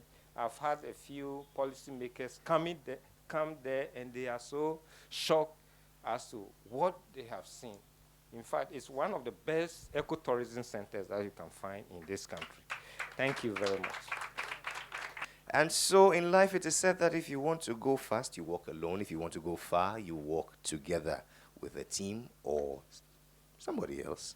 And so in our quest to garner speed and support for this great movement, the Ghana Flower Movement, it's necessary that we foster or forge partnerships that would enhance our speed. It's in this quest that it gives me great pride again to invite the president of the Ghana Flower Growers Association, who is going to share with us on ways of generating value from our flora and fauna through partnerships. Ladies and gentlemen, Mr. Ebenezer Abuaku. Thank you very much, and Madam Chairperson, and then the earlier speakers, and ladies and gentlemen, I want to take this opportunity to thank Madam Esther for the invitation to speak on this subject, generating value from our fauna and flora through partnership. I think when you are the last speaker, the people have sat for quite some time. They are getting tired. So more or less, concentration is a bit something you need to really get the attention to take notice of certain things. So I would beg of you that, shake yourself a little bit and try to pay attention to the last things that are going to be said. On that, I think that's really good. You stretch a little bit so you feel good. Otherwise, you are so tired, the brain is tired, and you cannot get anything. Yeah, good. And besides that, can we all look down and see where we are seated? Not those upstage, rather those down there. Let's see where we are seated, and we find a type of planting material there, and that is grass. Something we've taken it for granted for quite a long time. And some of the things I'll be talking to you about is about turf grass, the importance of it, and how we need to go into it. We talk about flowers, we talk about ornamental plants, but sometimes we neglect this. But as you go along, you will see the importance of turf grass and the need to grow them sustainably. For the 20 minutes I'm going to talk to you, I will just give a bit of introduction, and then what are flora and fauna? By the time we close from this meeting, you should be able to understand what flora is and what fauna is, and also be looking at what potential we have in our country. If you move from the coastal zone up north, you meet different vegetation. They all have interesting biodiversity, and which we should be able to take advantage of, research into them, see what we can harness some value out of that. Then we'll also talk about the importance of this conservation. And sometimes we confuse floriculture, horticulture, oliviculture, what have you. So by the close of the discussion also, I think I should be able to address so we can know the right term. Because when we talk about horticulture, all that comes to mind is pineapple, pepper, and things. And that's why over the years, they have neglected the floricultural part, which you and I are enjoying for this particular show. Then we'll look at some value of our benefit of this turf grass and a call for partnership. Mankind depends on nature for a wide range of products and services, as you had already been told, food, medicines, regulation of the floods, and climate, as well as spiritual values, recreation, cultural identity. Collectively, these benefits are described as ecosystem services. Despite their fundamental importance to our everyday lives, ecosystems and the services they provide are frequently undervalued or ignored in decision-making, as they are often provided free of charge, or because markets fail to adequately capture their value. This undervaluing is considered a key factor in the irreversible loss of ecosystem services and the biodiversity supporting them. These natural or genetic resources need to be harnessed in order to derive their intrinsic values, and or be it tangible or intangible. And I just love this economist, one German resource economist, who said, resources are not, they become. Resources are not. You got to have a value for whatever you are seeing. Just as our earlier speaker mentioned, he said he went to a place where he saw this shrine or whatever rock. To them, it's nothing. But he could identify it as a resource where he could generate revenue from it. What are then flora and fauna? Flora is a plant life occurring in a particular region or time, Generally, the naturally occurring or indigenous native plant life is what we refer to as flora. So when you enter into the forest, all that you're seeing collectively will be termed the flora. The corresponding term for the animal life is the fauna. And these flora and fauna and other forms of life, such as the fungi, are collectively referred to as the biota. So now we are looking at, because they are not staying on their own, they interdepend one on the other.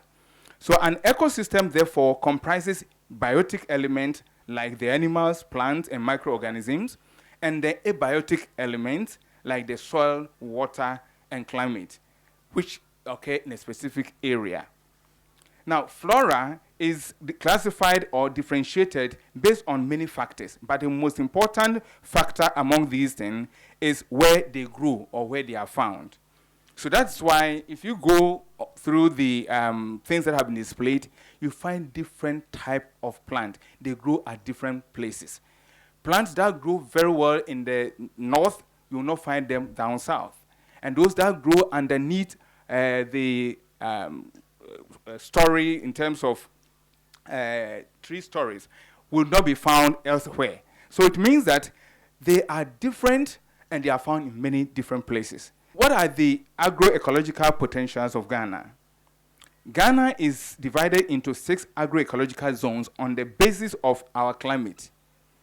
The natural vegetation determined by the different climatic conditions and influenced by different soil types. These agroecological zones from the north to south are Sudan Savannah Zone. And basically, plants that are found there are quite different. Guinea Savannah Zone as you come down, a transition zone as you meet the middle belt, and then semi-deciduous, and that of the rainforest zone, and that of the coastal savanna. This therefore presupposes that we are certainly endowed with a huge genetic resources which, when harnessed sustainably, will promote employment, wealth creation, etc. That's why it's important for us to conserve this biodiversity, or more or less these flora and fauna. It's necessary because it's for our future survival. Biosphere reserves, as was mentioned earlier on, national park, zoos, and sanctuary are few instances of the measures taken by government for conservation of flora and fauna. That may sound very simple, but the ecosystem created by the interdependence of these 2 life forms is not simple at all. In fact, humans cannot breathe unless flora and fauna survive and thrive on the earth.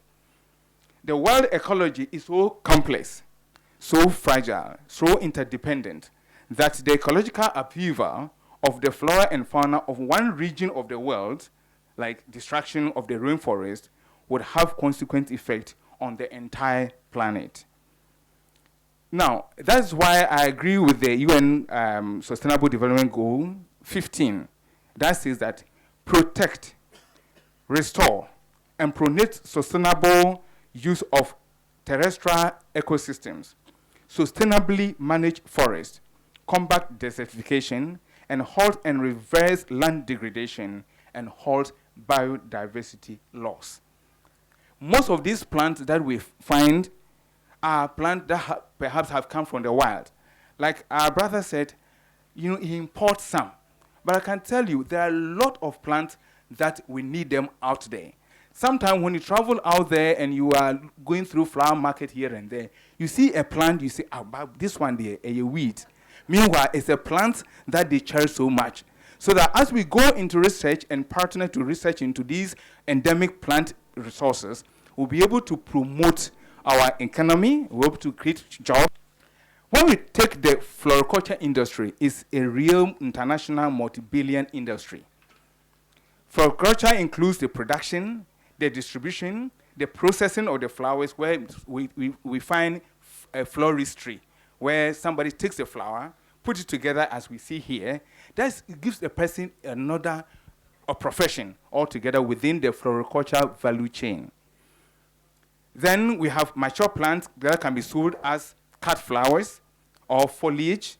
We have foliage around it, and we have the main flowers in there. And you need this foliage, and understand the foliage like this plant over here grows very well under our condition. We don't need the greenhouses and things to grow them. They do well naturally here. As I said from the beginning, when you go to the forest, you find these things there because they're adapted to the local environment. Landscape horticulture is also another multi-billion industry, especially in the United States. And the GOLAP organization conducted a survey on the benefit of, on behalf of the National Gardening Association in 1999, and it was found that year alone, homeowners in the United States spent $50.9 billion to install, improve, and maintain their landscape and gardens. And when you look down the responses, you realize that about 50.0% said that, it provides beauty and relaxation for family, employees, and visitors. One would want to go across and see what's happening in the hotel there. What makes it's not the edifice alone, but the beauty, the gardens that you find around that really give value to the property we're seeing over there. Reflect positively on the owner. So one may want to live in East Legon or in Trasaco Valley. Why? Because when you get there, if the environment alone is so thrilling. And comfortable space to entertain and work at. Increase real estate value, and that one has to be about 40.1%. That was the respondents, how they valued it. And then also help beautify the neighborhood. Provide a safe and high-quality playground for children. Now, we don't have space. So children hardly go out. They become internet-based and more or less play a lot. And that's what creates problem for attention deficient syndrome for some children. It also provides an exercise area for pets. Maybe of late you've been seeing people with their pets and things go out for walk. They also help purify the air. Now, had it not been this grass here, and you can just imagine when you step out of this place before you step into a car, you may want to clean your shoes because of the dust. Or when a car passes like this, the dust alone really will cause somebody to get ill. But this grass alone is really serving as a protection on the surface. Cools the air also and provide natural water filter to protect quality, water quality and the environment. Now, one plant that has been taken for granted, as I said from the beginning, but has incredible value for humans is the turf grass, which has the following benefit: environmental, health, economic, and community benefit. Environmental benefit. It's been said that the strategic use of the turf grass is the most sensible and economically feasible approach to countering the greenhouse effect in urban areas. It's also been said that it also controls erosion. So these turf grasses are relatively inexpensive, durable ground covers that protect our valuable, non-renewable soil resource from water and soil erosion. You go to our villages, and you can see the foundation at a certain point from a height, because erosion has taken almost all the soil around it, and this cannot be replaced. A simple grain of grass of a type could really solve this problem. One of the key mechanisms by which turf grass preserve water is their prior capability to trap and hold runoff, which results in more water filtering into the soil than any other plant. So in this case, when it comes to storm water, runoff reduction, groundwater recharge, and soil restoration, turf grass plays a leading role. I'm seeing my man asking me that I have very few time to stop, so I'll run through very fast, and I hope you catch me on as we go along.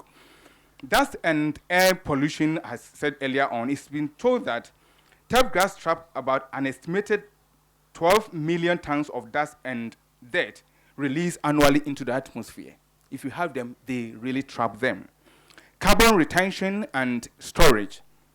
And nearly a ton of carbon per acre per year is stored in the soil of golf course alone, just the golf course where we have the fairs and then the greens. You can you imagine the golf course is said to be a place that they will take, to play. But that also another place that conserves the wildlife. And most of them find, because you integrate water body and other things within the golf course, so the wildlife also find it a place as their sanctuary. Oxygen production, cooling effect. It's also been proven that about the front block or lawn of a block of about 8 acreage average homes have the cooling effect of about 70 tons of air conditioning. It's so incredible that this is, and then heat dissipation. When you are walking out there, there's a lot of heat there. And most places have been, paved, and that creates the heat island within our urban setting. And so I would want to employ all of us to begin to look at ways of getting these things across to the those who have the say to contribute towards policies and things for the environment. I want to jump straight away to talk about the human health benefit. Hospital patients who were provided with an outdoor view of nature, thank you, sir, nature recovered more quickly than patients whose rooms view the hospital wing. So those who are at a place where they can see nature recovered much more faster than those who were just facing the walls around them. And then attention deficit or hyperactive disorder also has been proven that when children are given a place to play, they really can pay attention, especially those who have the syndrome. Noise abatement, heat and the glare reduction and productivity also has been found to play a key role when you grow these grass. Now, call for partnership. Like I said earlier on, plant growing is a real science. It's not just you put something in there and just grows. You have to understand the numerous diseases, pests that visit the plant. You should understand the soil base that the plants are taking their food from. You should also understand the water that you have to give it and the nutrient. So I want to call on the need for the government to support pragmatic policies towards research and conservation of these natural resources for their protection and the funding of the floricultural industry. I want to take it again, floricultural industry. Otherwise, the horticulture will swallow us up and we will not have any funding for any research. The knowledge institutions. Currently, Ghana Flower Growers Association is collaborating with Atomic Energy Commission and precisely Biotechnology and Nuclear Agriculture Research Institute to set up what we call GAIC International Flower Center, which I think is a call for all of us to get on board. You wonder where you go for knowledge to do your work in your workplace. Such people who perhaps drop out of school and want to start gardening, where do they go for the basic knowledge to learn this? And that's where we expect that those who are in the industry will have a place to have hands-on activity to learn, and if they have any problem, they can really be consulted and then helped. And also, we think that it's also very important to start collecting the plants, the floriculture plants, or more or less the ornamental plant before they get extinct. If there's an agency that is sold for the floriculture, like my brother Masope said, for that alone will go a long way. I'm not leaving out a financial institution like the Stanbic is doing. And it's very important to support research work. Civil society organizations are also key. The input dealers, because it's a chain. So if you have your plant, what do you use in cultivating it? What agrochemical do you need? So we also employ on the dealers also to get involved. And then the corporate institutions and the media, how would they get this information out than through the media? And we want to commend Stratcom Africa for a wonderful work that they are doing. They have really set the pace, and I think we should all get on board. Thank you very much. Thank you very much. Mr. Ebenezer Abuaku, the president of the Ghana Flowers Growers Association. Once again, you re-emphasize the points that the more you know, the better it gets. If I'd seen you earlier, I wouldn't have gotten C in my core science. But congratulations for properly, spelling out the terms flora, fauna, horticulture, although my wife's name is Flora, so that's all I heard. But ladies and gentlemen, right now, we want to engage you. You are the stakeholders, all the stakeholders that we need for such an august gathering. For 4 years, we've been doing this, and to the glory of God, all the stakeholders within the horticulture, floriculture, and garden industries have been gathering here, showcasing what they do best. But ladies and gentlemen, we've heard so many talks ranging from partnership, beekeeping, stingless bees, to brave expeditions, conservation, food security, biodiversity. We want to hear from you. So please, for the next 30 minutes, just raise your hand, identify yourself with your organization, and make your question a very simple one-liner, not an MP3. All right. We've been very wicked to our environment, especially with this park we have, Ifwa Sunderland. We are creating a Sahara Desert here. We can all see behind us the breeze blowing the sun off. Nobody is talking about it, and I believe the Honorable Minister is also watching. If we can have a borehole with a sprinkler and a solar park to irrigate voluntarily, just irrigating the park freely so that we can have the greens all the time. I've been to Hyde Park. It's almost as big as here, but evergreen all the time. We have better conditions here than they do. Just opposite here is the new hotel. They have a beautiful turf that my man, what's his name? He mentioned the turf. These guys brought a beautiful turf over there, very beautiful. And I don't know, I haven't seen it before, but it covers the whole place, and they brought it in strips. Just within a month or two, the whole thing has gathered up. That means Africa is blessed and everything is going on well. Now, I don't know if we can volunteer to bring some flowers to Aburi, because Aburi is also dying.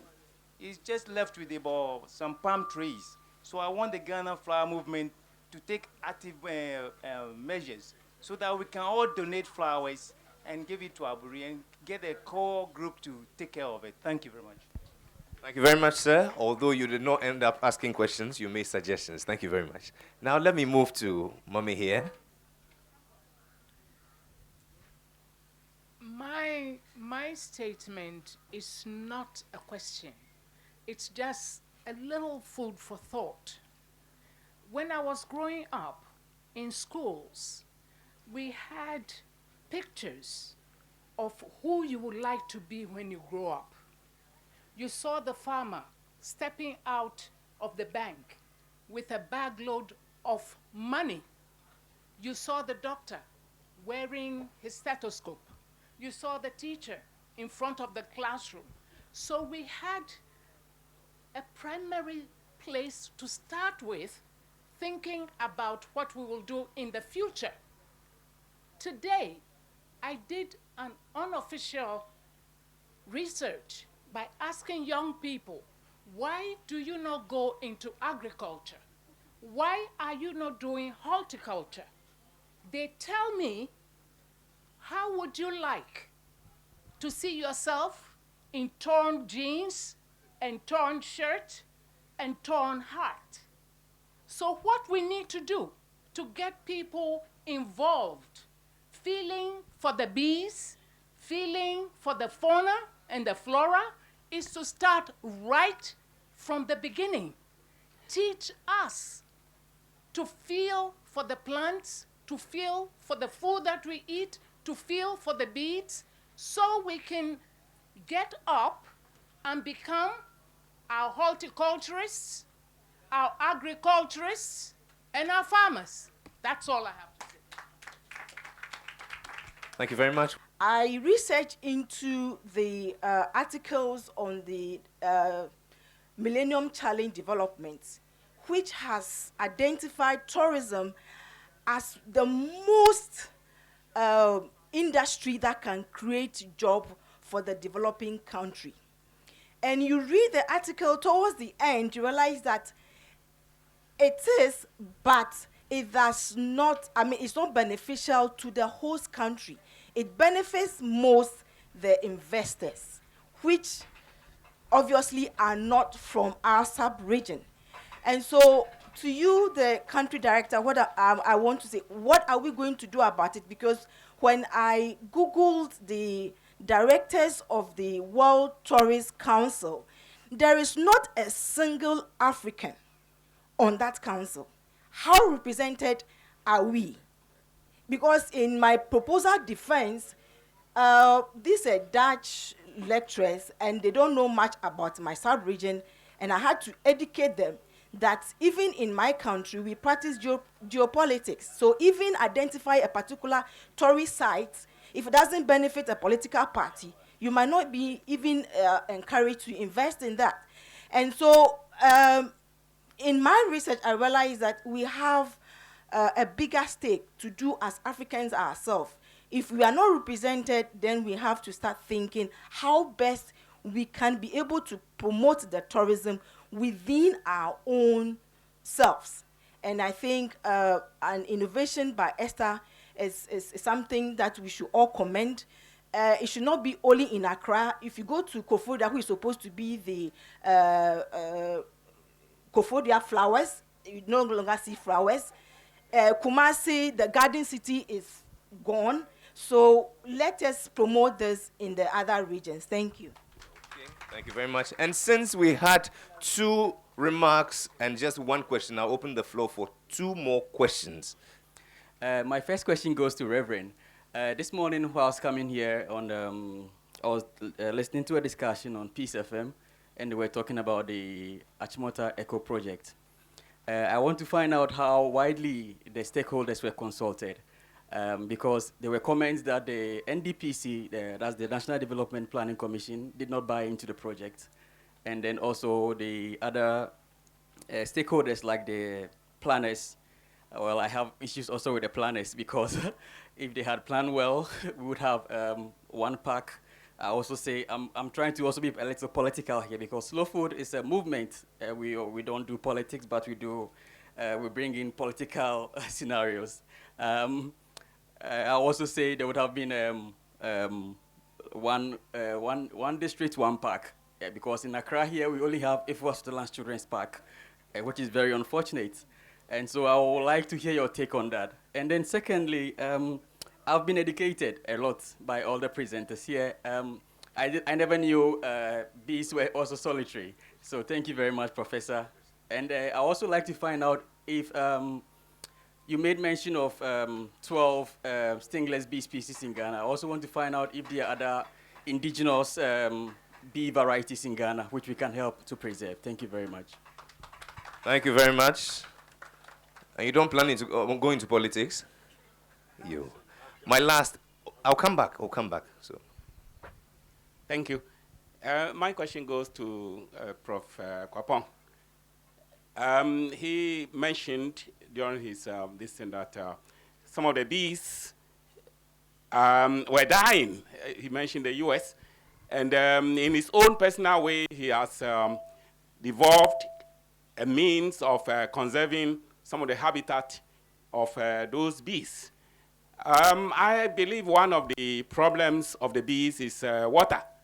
I think sometimes when you have a puddle of water, even in your house, you see some bees coming there. I want to find out what is the effect of this, the drying up of the environment on the bees, and what can we as individuals in our own personal ways do to conserve the habitat of these bees. Thank you. Thank you. Okay, so now 2 general remarks and 3 questions. Panel of experts, it's all yours now. Thank you very much for your question on bees. The first question was about solitary bees. In fact, there are, as I mentioned, in Ghana, apart from the stinging bee, which is Apis mellifera, and the 12 species of stingless bees which I have found so far, I'm still investigating. There are over 40 different types of bees, which are all solitary. There's a type of bee which is big, black, and yellow, which hovers like people call it tono, and it's a rare bee. And that is a very, if you have it in your garden or your farm, you are blessed. So there are various types of bees. Time didn't allow me to just bring the pictures. I had a lot of pictures to show. But again, if you come to the stingless bees, you will find it. The second question is about bees and water. In fact, bees have only small hole into a big opening. And if you take the stinging bee, there are over 60,000 females in a very small cavity. And they work all day long. They don't sleep. So they generate a lot of heat. So water is an essential part of bees. And so climate change, which leads to drought and other things, affects the life of bees. For example, I went to Tamale in one of my distance, and they have dug out certain parts so that when it rains, water collects. And if you see how human beings, cattle, and bees are struggling for the same source of water, you wonder. I visited one chief in Tamale, and the wife went to fetch water. And the water she was carrying, she had a mosquito net over the water. And bees were following the woman, but they were not afraid. So I asked, what is the reason? He said, from where the, what is it called this? The borehole is to the house. The hole, if he doesn't cover it, he will lose all the water. So, and I could see it. But there's a lot, bees travel up to about 6 kilometers in search of water. So if you're a beekeeper in the dry season, what we do is we give them bees water around. Because to go for water, they will have to drink the honey they have stored as a source of energy to travel that 6 kilometers. So you go and your hive is empty. So in one way or the other, we feed the bees with water. As to what we can do, in 2010, I was asked for 6 months, I was in UK teaching the households how to keep bees, how to protect the environment. One way is I met flower growers like this, and I showed them flowers that bees depend on. So in a way, if you have flowers around your house, most home gardens have flowers in the UK. They hang them, they put them, everybody has a garden, and then they keep flowers. So one way of protecting the bees is grow flowers that the bees can feed on. In that case, you are preserving the bees in the cities. If you have any other crop farms, they can go there and help produce food for us. Another way is insecticide spray is not. Yesterday I was telling some people who were selling insecticide, and I said, no, this is what I don't like. Insecticide or pesticide that kill. So for farmers, commercial farmers, today I was talking to my brother in the house. We went to his garden, and the plant is doing well. And I said, hey, have you started spraying? He said, yeah, I sprayed once. Then I told him, no, you only spray pests when you see the pest causing some damage. But without damage, you have sprayed the bees. And then the bees come in a way to help you. They meet the chemical, and they die. So your crop will not yield as much. Thank you. So there are several ways. On the natural landscape, bushfire prevention, our forests should be left protected, and then I think we can continue. So there's a lot all of us can do to protect our environment. Thank you. Well, our PhD student with a thesis in tourism directed that question to me. I thank you for that question. which brings me to the issue of the difference we should establish between the Millennium Development Goals and the Sustainable Development Goals that succeed them. During the Millennium Development Goals, there was the understanding that there were countries that needed to be lifted to a certain extent. These were the third world countries.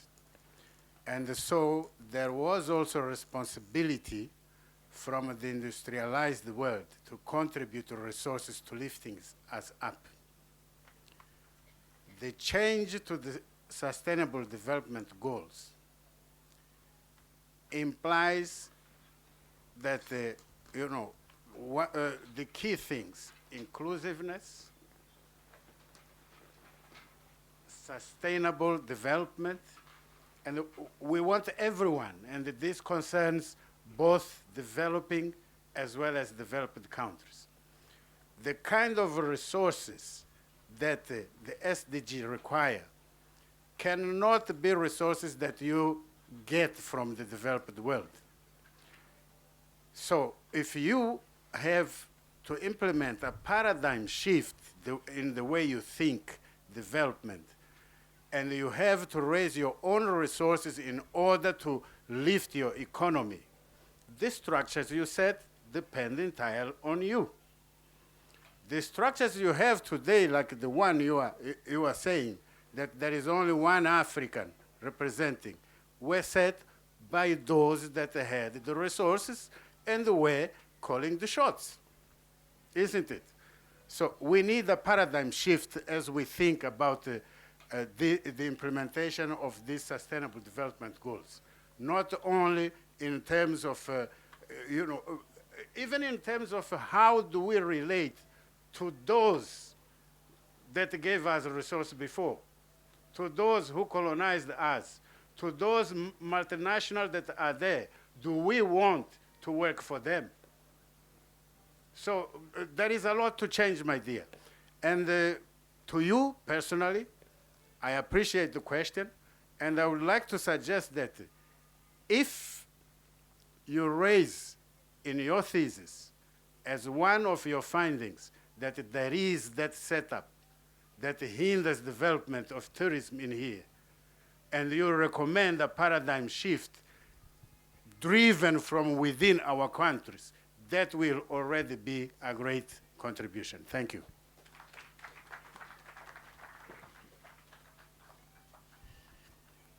Yeah, the question of stakeholder involvement. Yes, in 2011, November, we organized a stakeholder consultation forum.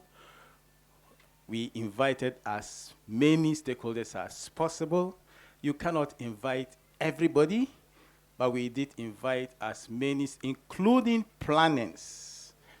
The district assembly is the basic unit of planning, and they were very well represented. We have planners, our ministries, they were very well represented. The National Development Planning Commission was represented. People can have their separate opinions, but it doesn't necessarily mean that. What I can say is that let the institutions of state work. Let us allow the institutions of the state to work. That is a common thing that we want to. And if you don't know, come and find out. We will let you know what the plans are, and you will still have the opportunity to contribute your opinion. But I find it difficult to somebody, we've put it out there, and then somebody say, oh, I have not been consulted. It is very subjective. It's very subjective. So what I would say is the Forestry Commission is open.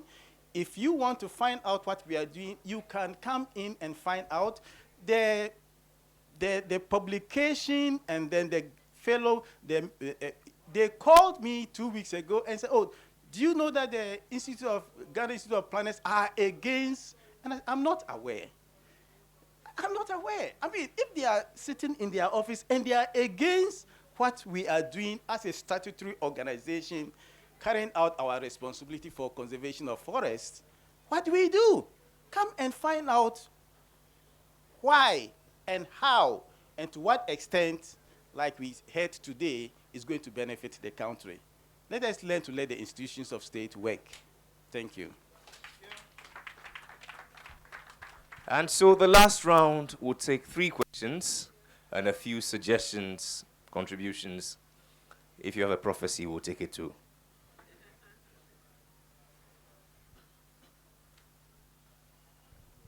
Okay, so thank you very much. I just want to say something quickly. My professor and supervisor did say something, and the way we took it, I didn't get the impression that we understood it. Now, the big beetle attorney that usually we find on mango trees is not a bee, but there's a big bee like that. And when it comes around, you really feel its presence with the buzzing that it does. So please, don't let us misunderstand what he said. He said there's a bee like that. There's a solitary bee like that beetle we call attorney. So attorney is not a bee. Thank you very much. Thank you for shedding further and better particulars on the issue. 2 more questions. Oh, okay. Where's my friend? He was here. Good afternoon, ladies and gentlemen. My name is Nana Tufo. I'm a landscape horticulturist. My question goes to Prof. May I kindly know what kind of flowers the stingless bees feed on?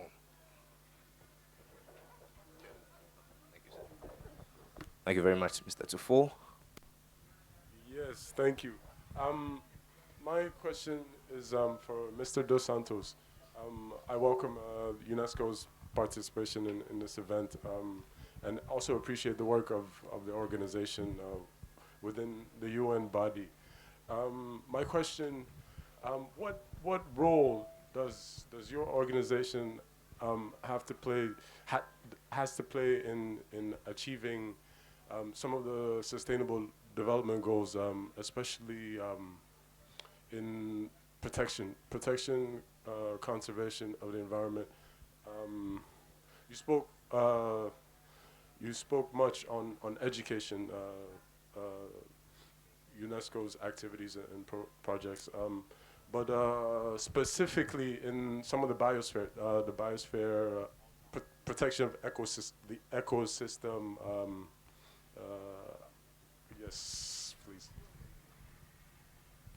Thank you very much for your question. We shall take a last question. Okay.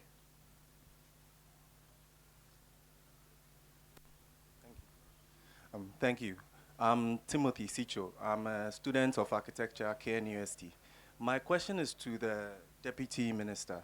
I chose to walk around the city about 6 years ago instead of driving or taking my personal transportation. Health reasons, it's helped me. But in this city, we find ourselves that walking is not honorable.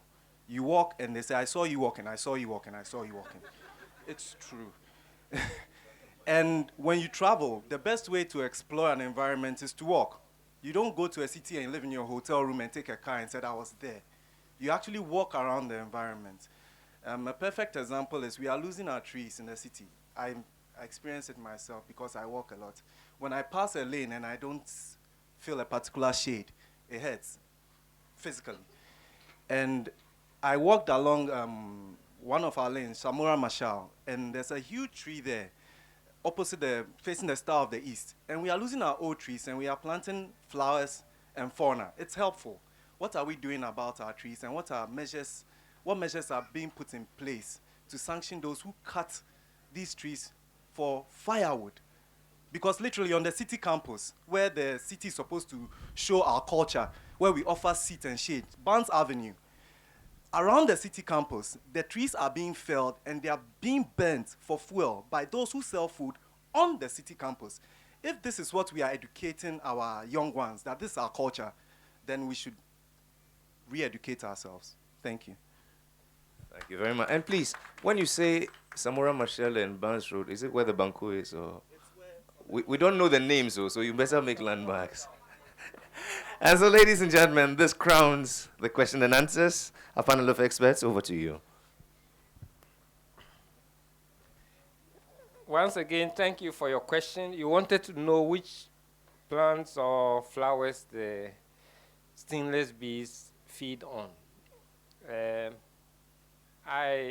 During my presentation, I presented just a few, but I also spoke that there are flowering plants and non-flowering plants. So most of the time, any plant that flowers, you have bees visiting them. But the stingless bees are particularly in love with coconut flowers. They also in love with shea flowers, pepper, several. I can't list them. But there's one particular plant that I showed in the slide. It's called heather.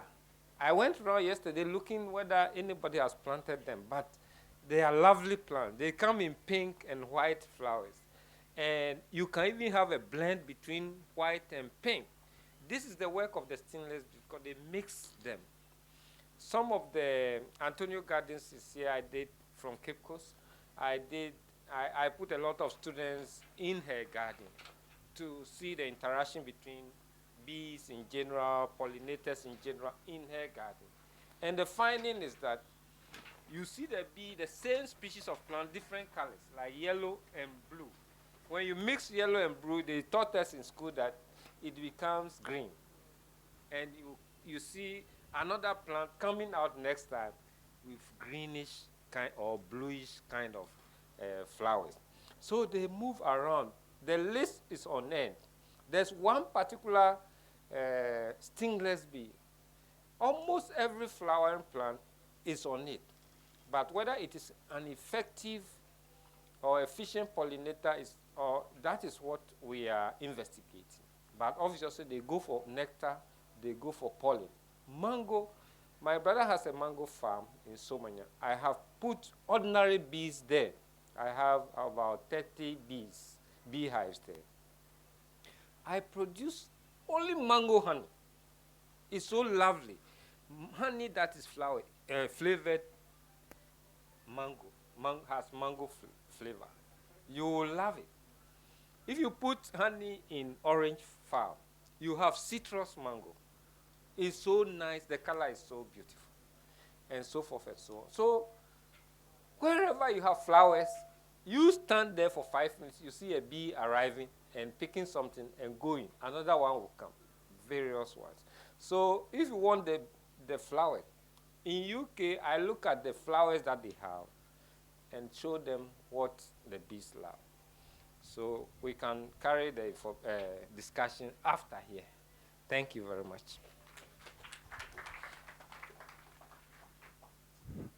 How does UNESCO contribute to protection? That was the question. When I was delivering my keynote address, I referred to a program we call Men and Biosphere. And within that program, we are promoting a number of concepts, including the concept of biosphere reserve. I also mentioned that from amongst the 669 biosphere reserves in the world, we have 3 in Ghana. Now, that is a great achievement for Ghana, and that is how we contribute to protecting the environment. Let me just give you some examples. At the Bia Biosphere Reserve, we have a project there, and the project is to promote green economies in a biosphere reserve. A biosphere reserve is a kind of a protected area. But when you define a protected area where you have species to be protected and so on, you have also to take into account that you have people in there. So you can't take people out. And if people are there, they need the resources to live on. So, whilst in your concept of a biosphere, you define a core area that it's almost like a no-go area because that is what is more fragile. You have a transition area, and you have an area, in this transition area, activities can be undertaken, including the sourcing of fire wood for their activities and so on. And there is the third area that is more loose. Now, if you just tell them that you don't touch here, but you don't provide them with alternative sources of energy, alternative sources of livelihood, then you are defeating your own idea. And that is how we have that concept of green economies that we are protecting there, that we are telling people, you know, don't hunt this animal, but in exchange, we will teach you, we are going to train you in something that is an alternative source of proteins. We are training people in beekeeping, for example, that provide them a source of income and the revenue. We are training people in a variety, including palm oil production,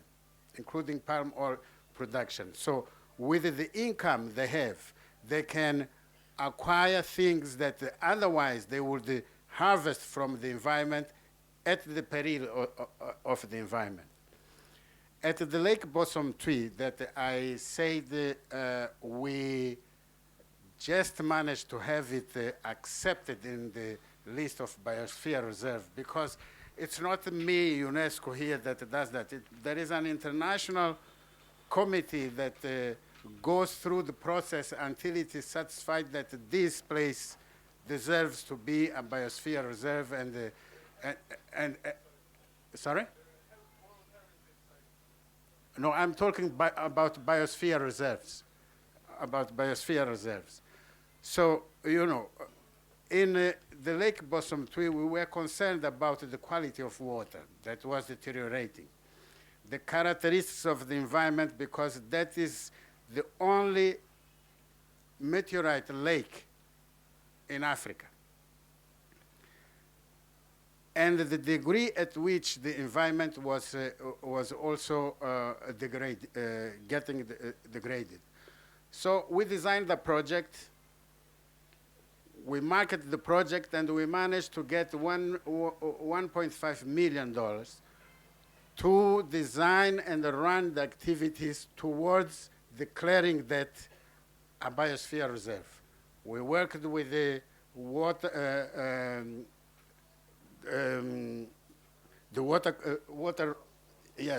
resources, yeah. We worked with the Friends of the Earth. We worked with a variety of organizations in controlling the water quality, training people that would ensure that the water quality is monitored periodically, in training the people that are living, including the chiefs, that are living in the lake basin, in providing training for alternative livelihood sources, and in creating, in documenting the traditional knowledge that in the past helped to protect the basin, and in creating the structure that once the area is declared a basin, will manage the reserve. And we provide training to all of them. Only when we are satisfied that the reserve can now begin to run on its own, relying on the structures that we have put in place, we feel confident to file the process of its admission. And this one was admitted in the last summit in Peru. I think this explains everything. Thank you. And so, ladies and gentlemen, how about a resounding round of applause for our panel of experts? And thank you very much, Mr. Dos Santos Teso, for concluding it for us. I hope my garden will become a World Heritage Site very soon. But now, I want to do something very unconventional. Our three other eminent panelists haven't commented because you haven't directed questions at them. Let me now allow them in 2 minutes each to give us their concluding thoughts. Starting with you, Mr. Patrick Masupe.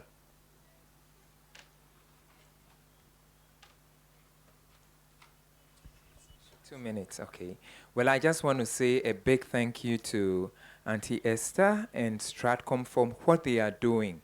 At least once a year, we know that all of us can come together, flower lovers and everyone else, and learn something, share something.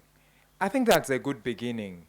And if we take it on from there in the months after the flower show, let's not wait for the next year. But throughout the year, let's try and send the message across and get everybody involved so that Ghana would also become a nation that is known for consuming flowers, and I mean, providing, you know what I mean. Thank you very much. Thank you very much, Mr. Masupe. I believe a bee caught his tongue. Mr. Ebenezer Abuaku, it's all yours now. Yeah, thank you also. I think I also have to commend Stratcom Africa. They are doing very well, and we also will lend our support as an association. But my comment here is that the forum is, let's say, we are speaking English. The communication is English. And quite a number of those people who are in the industry cannot speak the language. So, or more or less, we will not be able to get all that will be said. So what I'm looking up onto in the future is that how can we integrate them? How can we bring them on board? So some of the knowledge that is shared, they'll be able to pick it up and also improve upon what they are doing. You see the proliferation of media in terms of Akan and what have you. And if you go to a forum like this, somebody will say, "Me person me call local," because he cannot pick his things together. So in going forward, how do we integrate them, or have a session that really goes down to talk to them so they can understand and relate to what they are doing? Thank you. That's very insightful. I would have given that easily to Mr. Dos Santos Teso, since he's been involved in teacher training manuals, case studies, and even a textbook for SHS students in Mozambique. How he could say, only if he could speak Chi. But Mr. Abuaku, now it's your turn. So come up with a dictionary for Bongavilla in Chi, and then we'll take it out from there. But now, Mr. Jejom Sebethia will give us his concluding thoughts. Thank you very much for having me as well at this conference. And I visited Ecuador some time ago, and the airport in Quito had some kind of an aquarium that, as you go around the aquarium, it had the Galapagos Islands in there, species from the Galapagos Islands inside that aquarium, and everything that Ecuador had to offer for tourism. As soon as you get out, everywhere is branded. As you walk out of the airport, every single beautiful spot Ecuador has, it's lined up. So you literally, in panoramic view, get to know everything the country you're visiting has to offer. And as soon as you get into the taxi driver tells you, like, if it's Ghana, he's like, "Oh, are you going to go to the Mole National Park?" And you say, "Well, I haven't planned it." "Oh, you must see the Mole National Park. There's an elephant there. There's this elephant I personally know. His name is Nipenia. He's going to do this for you, this for you." So by the time you get to your hotel, you are so filled up with ecotourism. Sad thing, Ghana, Samsung billboards have taken over our airport. And we do not have a place in Ghana called Samsung. Just to give you a picture of how much we have to do to take all that we are talking about to the level that will make us much more competitive. And I believe that this forum provides that option, where going forward, we can rethink how we look at all the things that would sustainably benefit us. Thank you all very much. Thank you very much, Mr. Masupe. So, ladies and gentlemen, on the back of all these great endorsements, why don't we call the brain, the vision behind all this, the CEO of Stratcom Africa, Madame Esther Koba, as she shares her thoughts with us. Good afternoon. Thank you so much, distinguished speakers. It's been amazing. I'm wondering, I just want to ask a question. You've been asking them questions. Did you see any interrelationships in between what they said, among what they all said? Did you see the interrelationships? So it means that we have to do it together. We have to do it together to be a surviving people. There has to be partnerships. And when there are partnerships, there will be peace. And where there's peace, we'll be able to protect our planet. But then, if there's no planet, there'll be no people. If there's no people, partnerships won't matter anymore, and peace will not even be required. But what we see is that our planet is in danger because we don't even know about the little bee who has a role to play. That's why we ask the question, what has the stingless bee got to do with the SDGs? Because the SDGs are so big. They are global. They're huge. Big people are talking about the SDGs. But one of the other things that I heard from the UNESCO representative is that we need a mind shift to a realization that it depends on me, it depends on you, it depends on all of us. That's my understanding of sustainability. Sustainability is that one thing that I can sustain because I have control over how it's done, when it's done, what is done, and who does it. Am I making sense? And I think that big word in the Sustainable Development Goals is just, that's my interpretation of it. So how can I identify a flower in Ghana? How can I identify foliage that I'm told grows so well in Ghana? I don't need a greenhouse. I just need the sun, soil, water, and just some discipline to grow them and export them or use them for the many funerals, birthday parties, and weddings that we have every weekend in Ghana. I have control over that. How can I have control over my health? Because I have heard that when I breathe out carbon dioxide, there has to be plants that breathe in the carbon dioxide and give me oxygen so that I don't come up with any strange diseases whose medication are so expensive. But then I say that, which is more expensive, to cultivate plants that keep me healthy or to buy medication or go for surgery. Am I making sense? So we can have sustainable health if we take control of what is around us. Now, in our local language, which I have control over, there is a saying, "Tirkur unko ejina." Tirkur unko ejina. 3 heads are better than 1. We think together. So, if we all bring our thoughts together, as we have done today, we can think about what is sustainable, what we can do with regard to flora and fauna, and today it's been all explained to us. Horticulture and floriculture, flora and all their relatives have been explained to us. How can we work together to sustain these, to grow them and sustain them? Some of us may be sitting down thinking, but this is difficult. Planting is difficult and all that. Well, I come from Commander, and that's something that I have control over and which is sustainable also because that's where I come from. where we say that yazin kasefua bakar na yazin kantan kunsu. We make the impossible possible.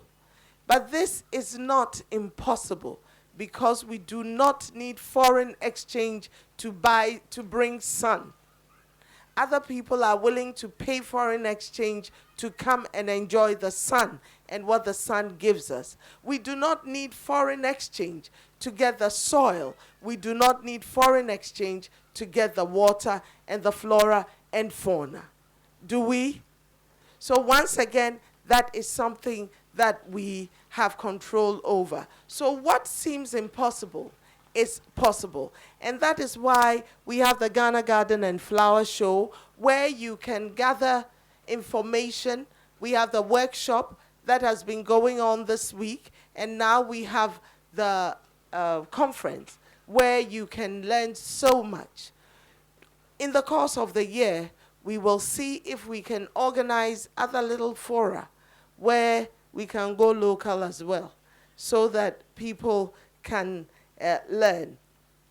Stratcom Africa, we put together this little pamphlet and this little sheet. It was part of the opening ceremony, and each of you is going to get one.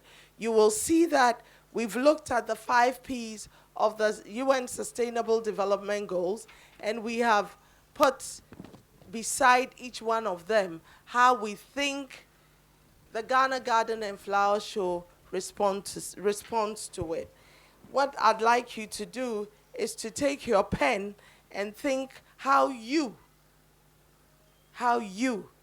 can use flowers and gardens to contribute to the realization of the Sustainable Development Goals.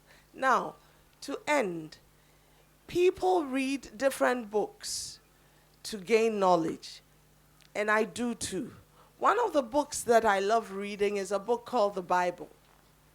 In there, what has amazed me is the fact that they have somebody that they call the first Adam. He was created and put in a garden. And then they have somebody called a second Adam. He left from a garden. So I've been thinking, and that's supposed to be a spiritual book. And I think, why do these guys like the garden? There must be something about the garden. And therefore,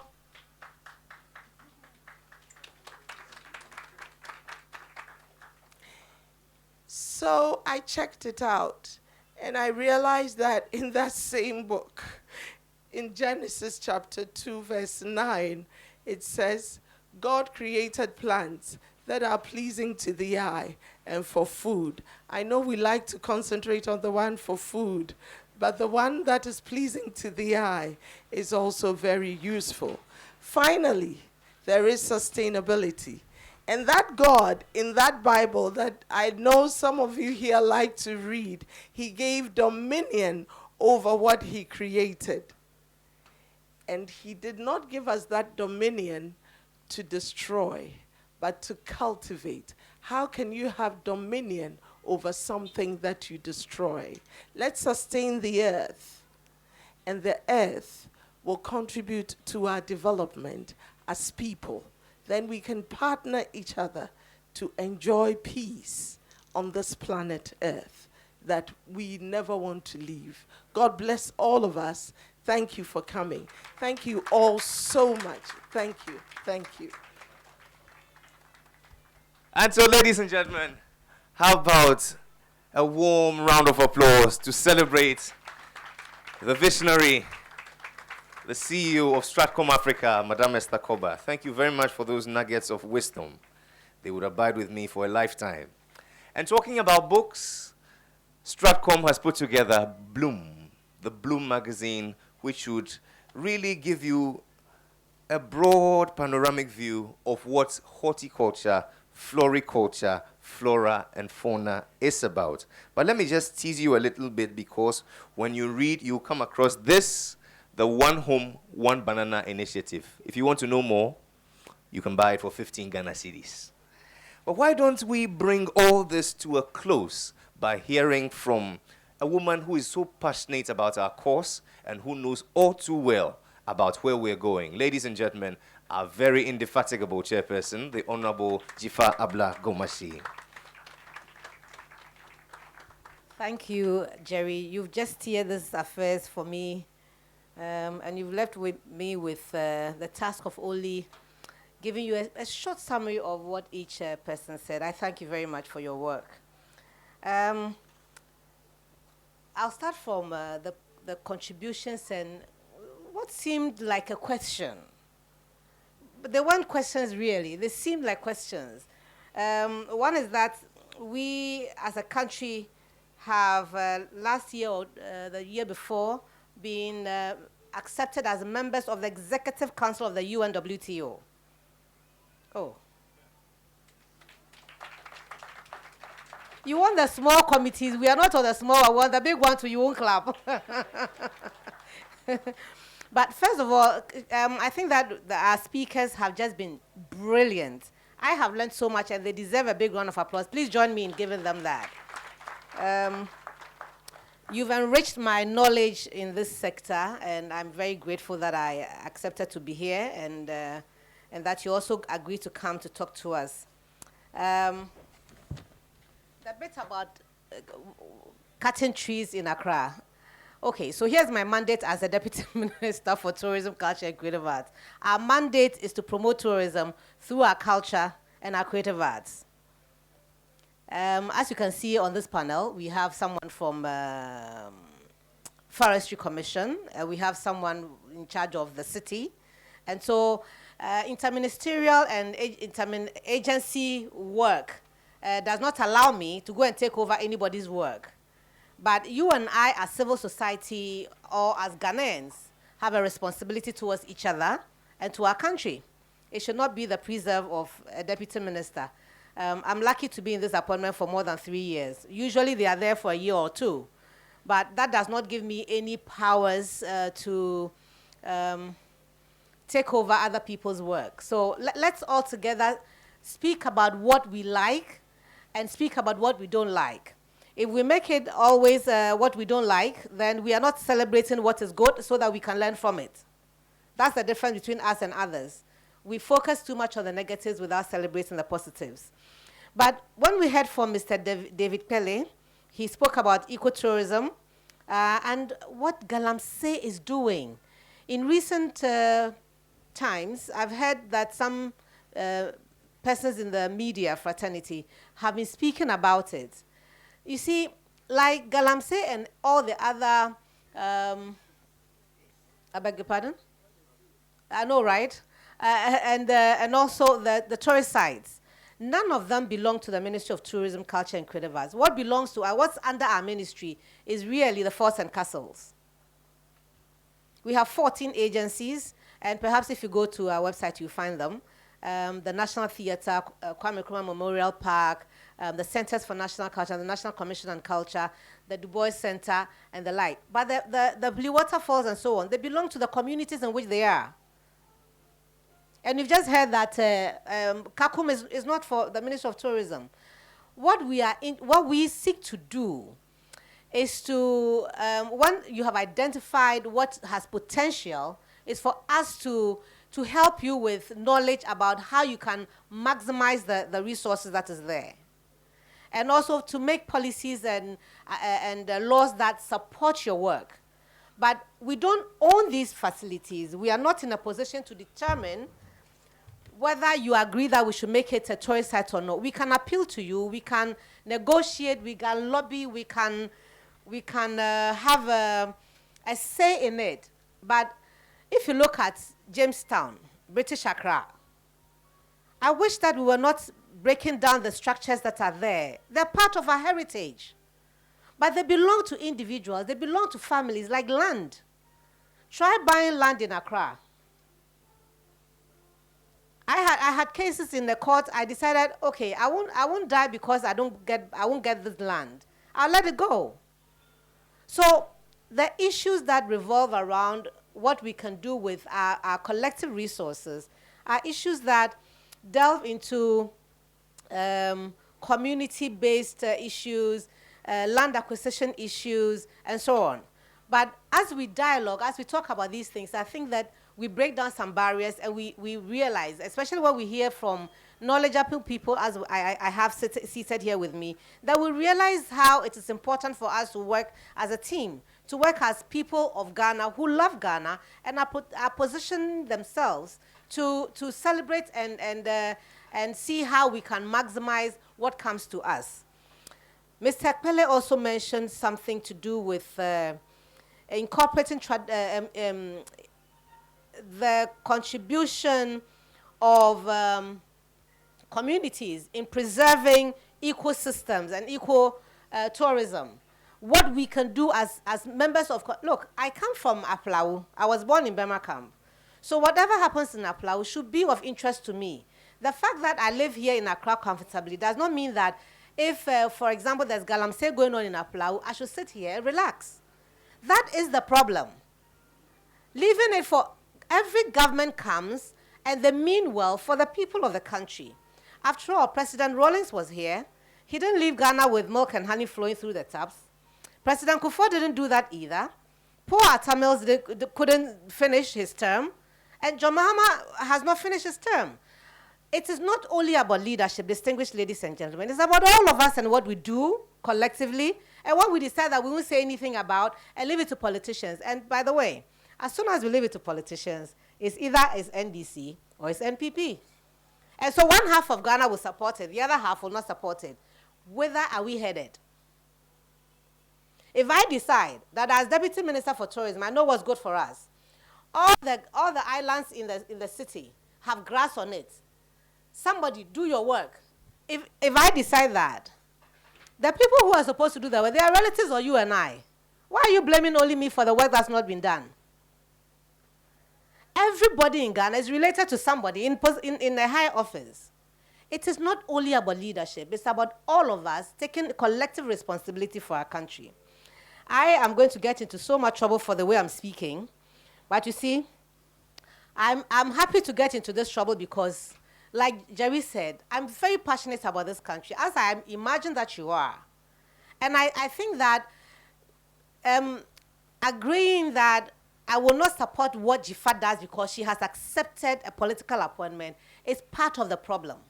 Saying that because your preferred person to be president of this country is not yet president, so you are going to sit down and watch all the rivers become so brown, they are not useful to us anymore, is the problem.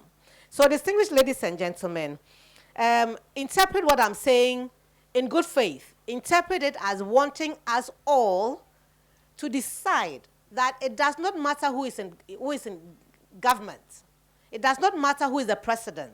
It does not matter who is the Deputy Minister for Tourism, Culture and Creative Arts. What matters is the fact that you and I own Ghana, and we must protect it for ourselves and for the generation that's coming. Distinguished ladies and gentlemen, all in all, we have learnt the values and benefits of this business of growing flowers and having a garden, and the opportunities that are there for economic empowerment as well. I want to thank all of you, and especially those who are exhibiting what they grow. And again, our mother over there, Madam Antonio, yes, Antonio Gardens or Farms.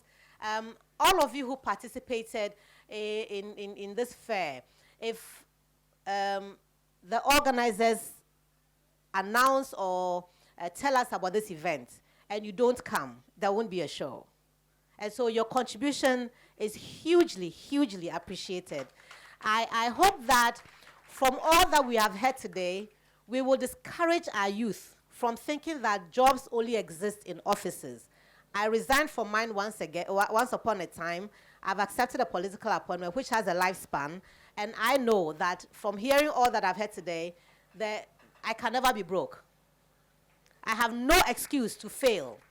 And I hope that even if you don't know how to cook banku, you can know how to plant a flower. Thank you very much.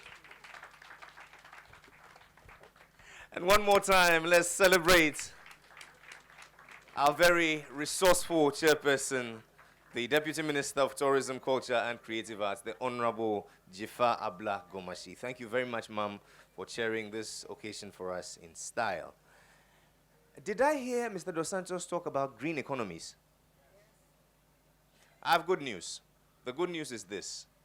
Stratcom is always going ahead of the pack, and we've designed a training program, Green Economies for Young People.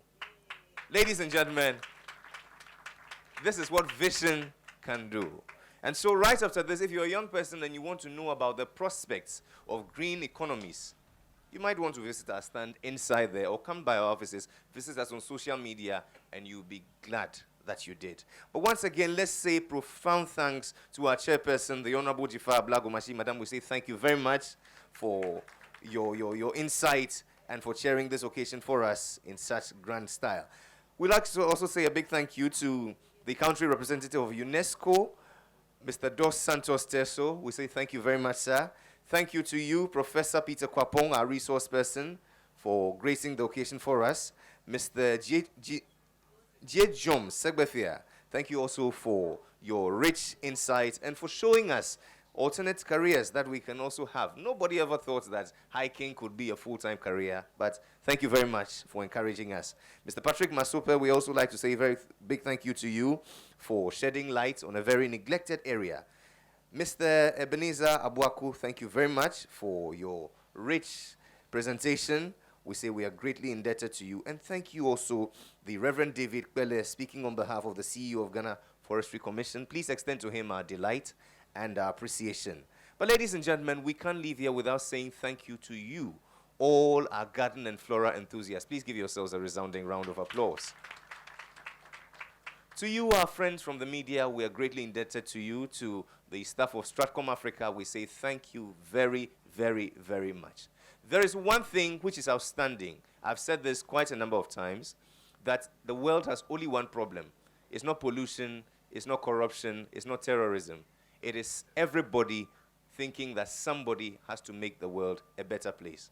So as we leave here, let's remember that our minds are our gardens, our thoughts are the seeds. You could either sow flowers or sow weeds. Let's be here tomorrow and conclude with the award ceremony. My name is Jerry Ajololo, and on behalf of Stratcom Africa and their partners, I say thank you for coming. Have yourselves a very blessed day.